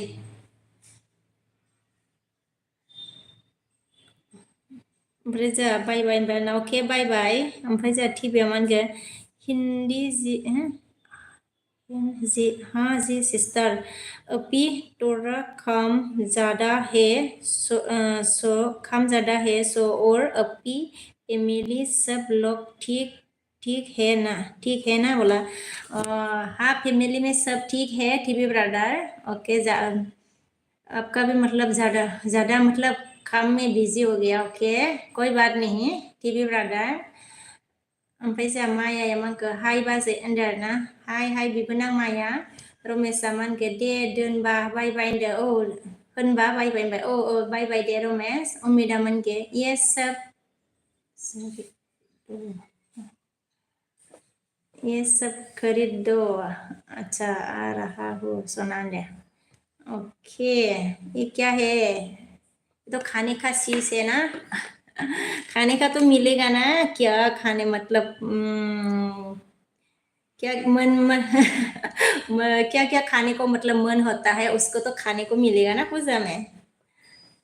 खिलाऊंगी ब्रा आ जाओ होनदो उमित, खिलाऊंगी में आ जाओ। यार जा मानगे ए नंगौ नामा होनदो जा। औ मायापुरावसो दंहैयोमोन आङो। ओमफ्राय उन दोनबाय थाबाय उनाव नायफिनबा आङो नोंनाव एलबिखौनो दोनबाय। ओमफ्राय जोंहा थब्लाया हाय होनबाय आरोना, हाय हाय थब्ला मिजिङा जोंहा मा होनखो दिरिबिलसो बाजै होनदों आरोना। अके नायनो आं इउटुबाव सार्च खालामनानै। ओमफ्राय जोंहा थब्लाया मानखो बाजै सना होनदो जोंहा, अ बिबोनां सना। राहुला मानखो नेपाली हुआ बोला, ओ मैं नेपाली नहीं हूँ राहुल। ओमफ्राय टिभि मानखो हम लोग भी लीडर सब लोग ठीक है। अच्छा इधर सब ठीक है सिस्टर बोला। ओके टीवी ब्रदर मतलब सब ठीक होना चाहिए। ओके सब ठीक है तो। ओमफ्राय जोंहा यार हाय हाय बाय बाय ना। ओके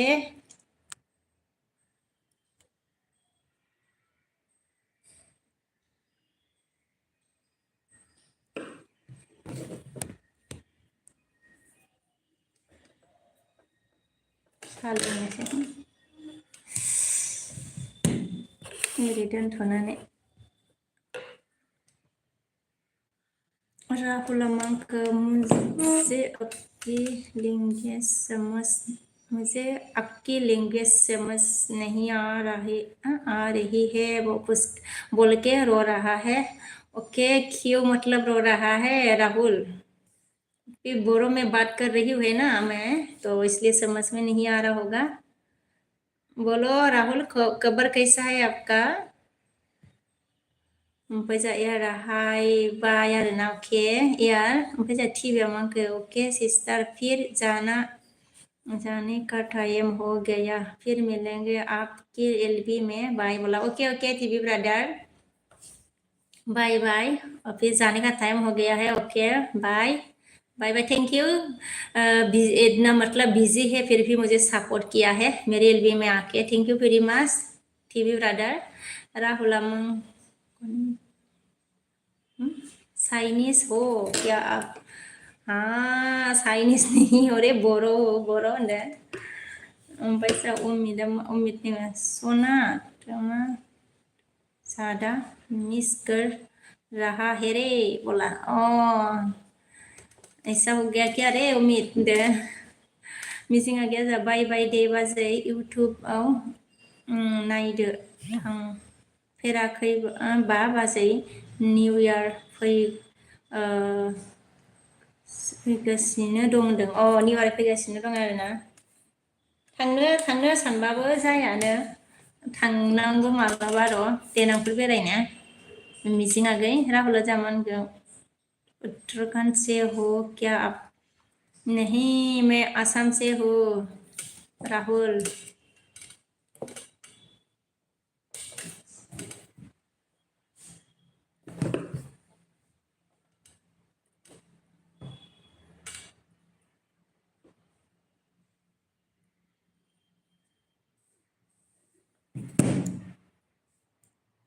गल गल जाबाय माथो।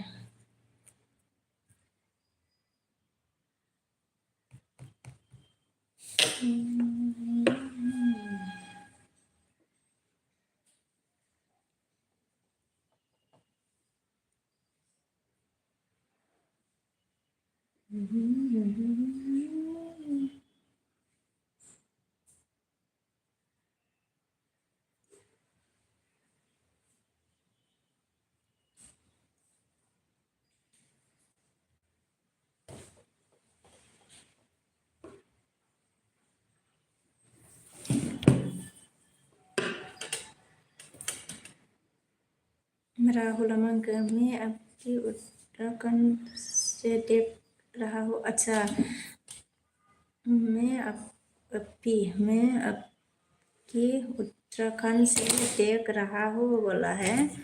और आप उत्तराखंड से देख रहा है। Okay, thank you so much Rahul, मुझे सपोर्ट करने के लिए। माया हाय बोला, हाय हाय माया, कैसे हो? उम्मीद अमन कर राहुल जी ऐसा ऐसे फेस मतलब चाइनीज नहीं है रे। You are also India like you, okay? Do not ask again that type of question darna. उम्मीद ने राहुल मिजिङा जामानके एथ' खाथि जायगाखौनो देनांसो थांसै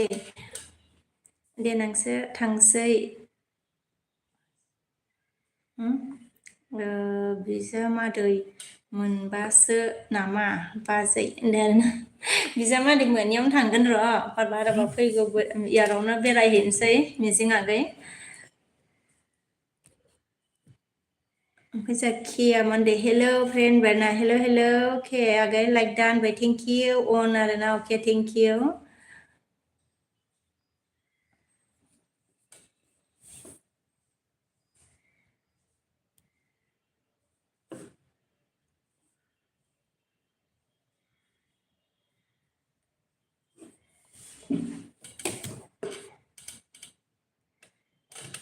मा होनो केमिक्सार आङो भिडिअ नागारदोंमोन, एसे नायना हरदो जा अननानै फंबाय।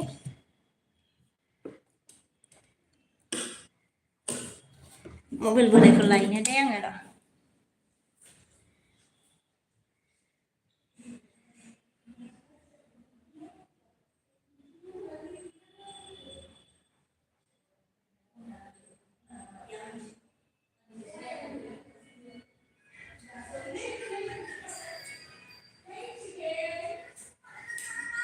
र'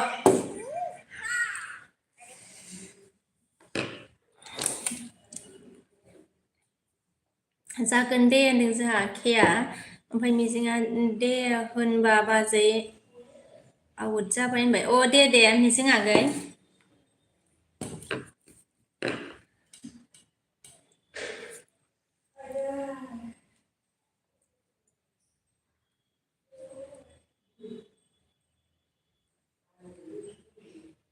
नोंनिखौ अन होनानै हरलाय, नोंनिखौ अन होनानै हरलाय दसे।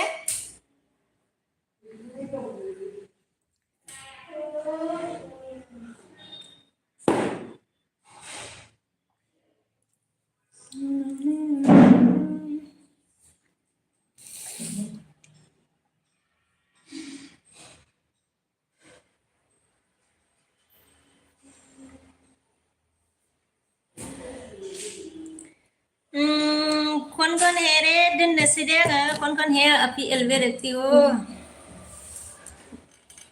उत्पल हाय बोला, हाय हाय मिजिङा मोनखो ओमफ्राय बाय होनदों। बाय बाय होमबा बाय होनबाय। बाय आगै बाय। अच्छा जोब्बाय इयो।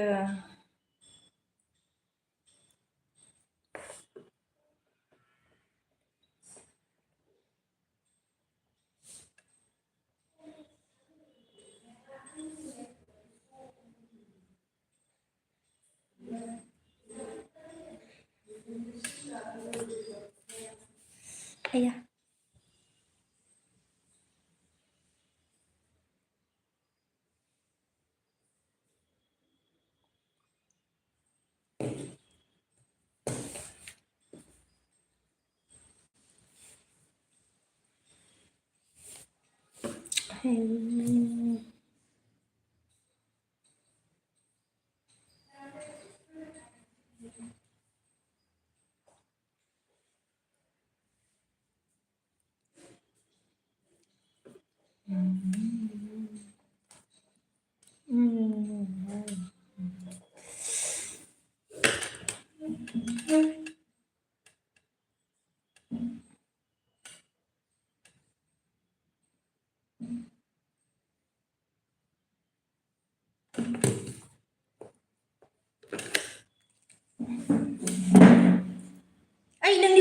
Malaysia?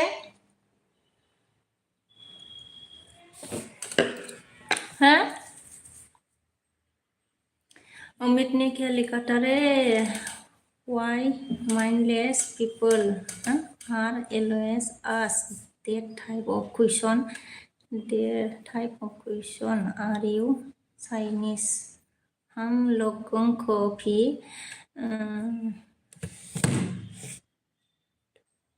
क्या बोला तकलीफ होता है जब ऐसा क्वेश्चन जब हमारे इंडिया ब्रदर एंड सिस्टर ही हम लोगों को मतलब पूछता है तो बोला सब ऐसा ही बोलता है पूछता है मतलब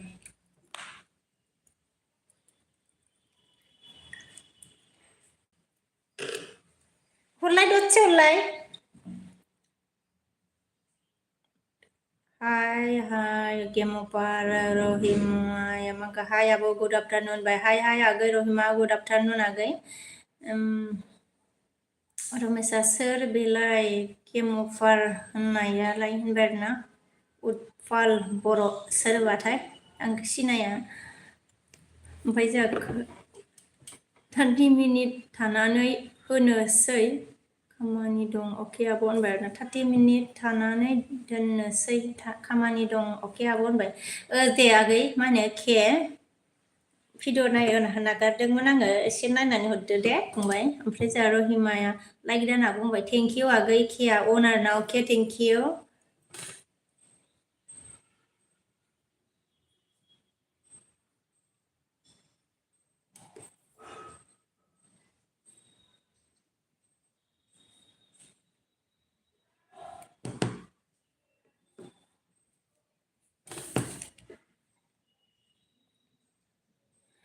Bima Basumatari Bima like done Jiman by okay thank you like होनो ओमफ्राय जोंहा के आंखौ ओंखाम जादों अन दंबाय दे जाबाय था दे के बिमाया जामांखौ अनार ना अके थेंक इउ अनार ना अके रितिका हाय होनदोंना हाय रितिका गै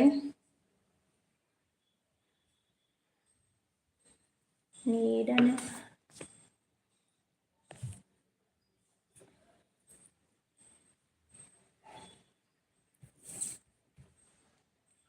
हरदोंना हराखैब्रा बेलाय मानसियालाय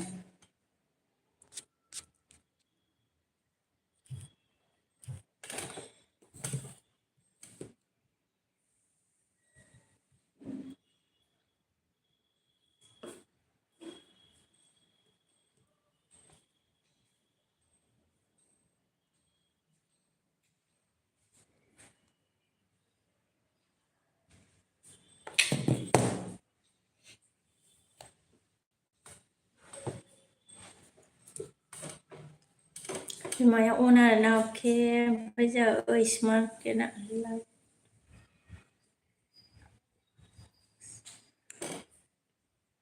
रमेशआ अनार ना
Bây giờ mà sừng khơ rồi mày sợ.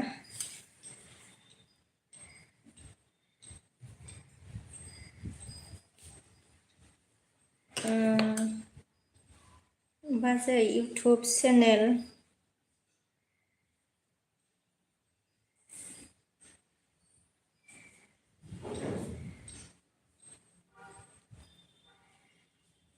YouTube channel comment hरबाबो फैसा मोनो नामा बाजै बे आइ कमेन्ट मोनाखोमाहाय मिथिया आङो कमेन्टजों बोरै फैसा मोनो भिउजों माबाजोंसो मोनगोन रमेश आगै ओमफ्राय केआव आरोना केआव मिदा माया गायु रमेश आरोना माया गायु रमेश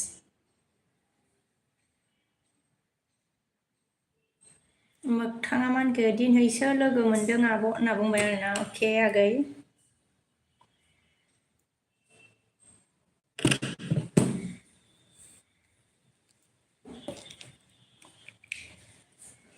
दोननोसै दे एबारबा हले दे टाइम जाबाय सोर सोर दंमोन एलबि दोननोसै लोगोफोर कौन कौन है अभी एलबि रखती हो गाइस टाइम जाबाय दोननोसै दे बाय बाय दे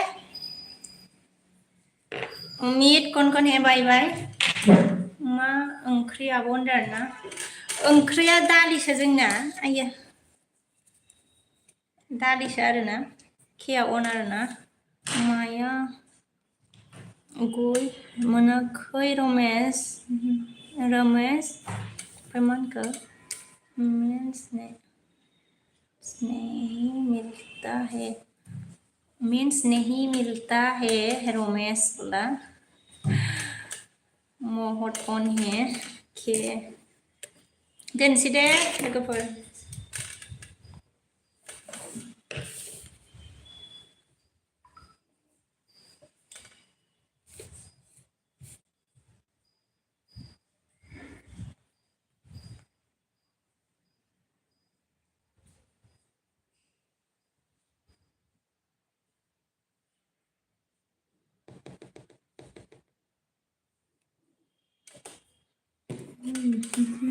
ओके बाय बाय मुझे छोड़कर सोना बोल के आग्रह रहा है प्रियंका सूटी का टाइम हो गया ना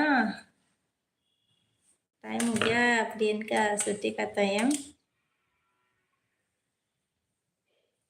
ओके हाय के बाय बाय बाय के फंबाय के मिक्सर फंबाय बाय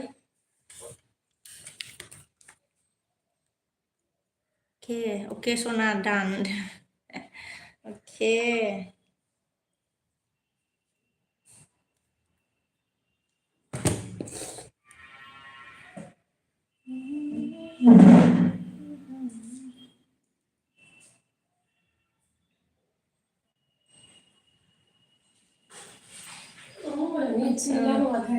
या माबाबाय र' सोरनिया नोंनासो जोब्बाय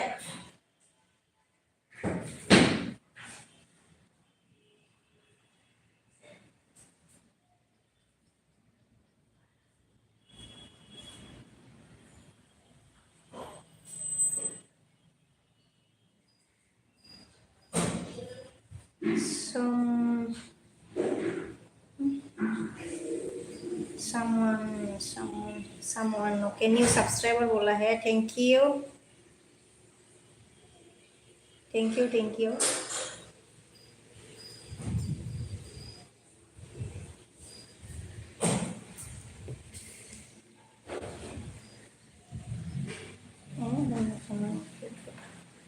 old music 100% back karena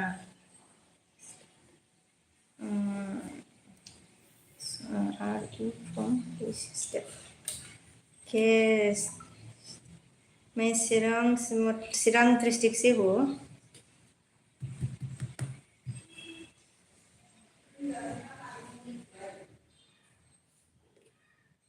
100 back okay 100 back old music 100 back आरोना okay हैं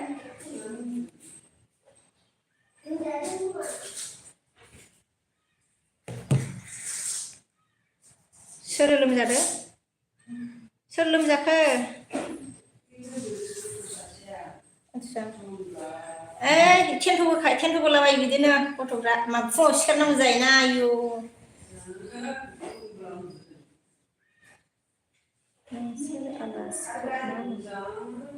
एसा मा सोंखो नोंसोर आलासिखौ मा बुङो ना मा होनखो आलासियानो बुङो आलासिखौ मा बुङो आलासियानो बुङो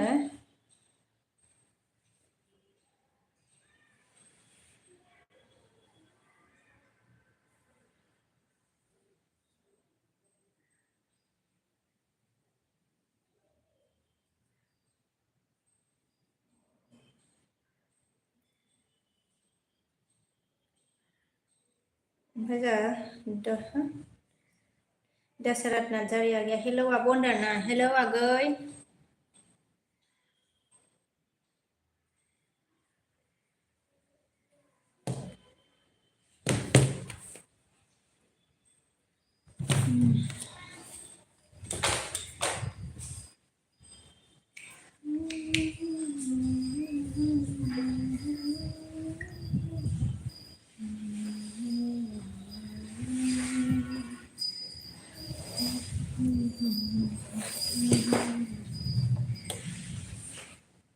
बिसका हेलो बोला है हाय मैडम जी ना बीएम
खामजानोसै बिमा सना होनदों आच्छा बिमाया अन होनदोंमोन आरोना अके सोरनि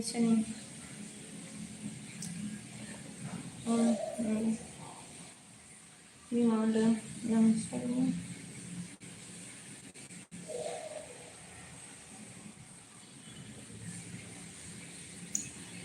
जा बिएमा मा होनखो नोंसिनि हटेलाव ओमफ्राय हिमालया हटेलाव ओंखाम जाना फैबाय आं होनबाय बिएमा सोर नंगौ नामा ओंखाम जाना थांबाय आरोना अके ओमफ्राय जों बसुमतारी ओंखाम जानोसै बिमा सना होनबाय दे बिमा जादो दे बिखा बिमा अके आंबो दोननो खानसै आरोना फिसालाखौ लायनो थांसै दाननोसै आङो ओमफ्राय बिएमा जामा आंखौ क'क्राझाराव फैदों फैदों आंदो ना क'क्राझाराव थांदों आरोना अके ओमफ्राय रमेशआ मा क्यों रो रहा है रे ओमफ्राय जा पानी का आवाज कहाँ से है बोला अच्छा बाथरूम में पानी का आवाज आ रहा है पानी का आवाज अंजलिया हा हंस रहा है ओके क्यों आर्मी हेलो बरना हेलो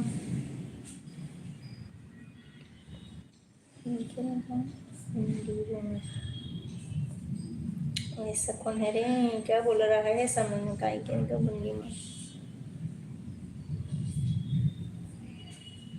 आंबो फैदों नोंनि गामियाव बिकेएम बेरना आंबो फैदों आच्छा नोंबो फैदों आरोना अके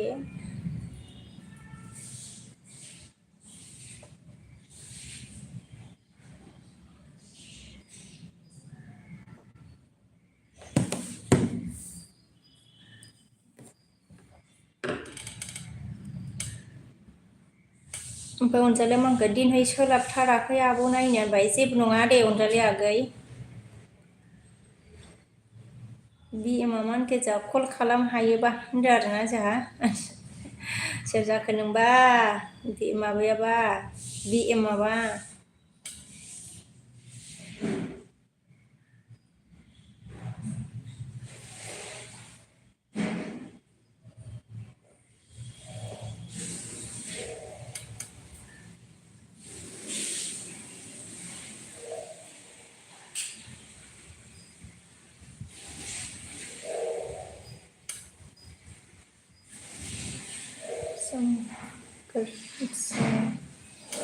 सोमखोर ब्रह्म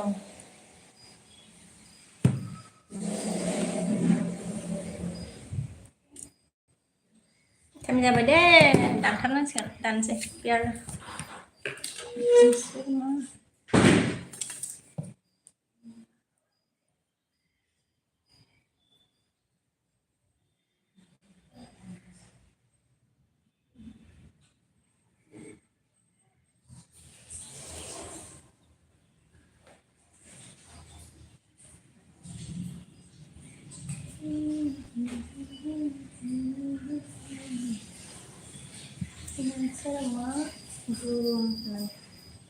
आच्छा नोंसोर मा धोरोमनि आरोना धोरोमा हिन्दु धोरोम धोरोम सोंबाय आरोना अमितआ ऐसा है अनजालिया जों अमित अनजालिया मा होनगोन नोंनि फुल नेमा मा आब' मानि बिकेल' होनो आच्छा फुल नेमा आंना गोलाव ना ओंखायनो बिकेल' होनो आरोना फुल नेमा गोलाव नालाय ओमफ्राय जोंहा अनजालिया नोंनि फुल नेम आंना मा होनो बिश्वकबि होनो अनजालि आगै ओमफ्राय जोंहा हेलो हेलो कैसे हो जाबायना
मबाइलखौ लांगोन ना मागोन नोङो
थोड़ा सा टाइम जाबाय दे बाय बाय बाय बाय अमित कौन है बाय सबको सोर सोर दंमोन बाय बाय दे बाय बाय गासिखौबो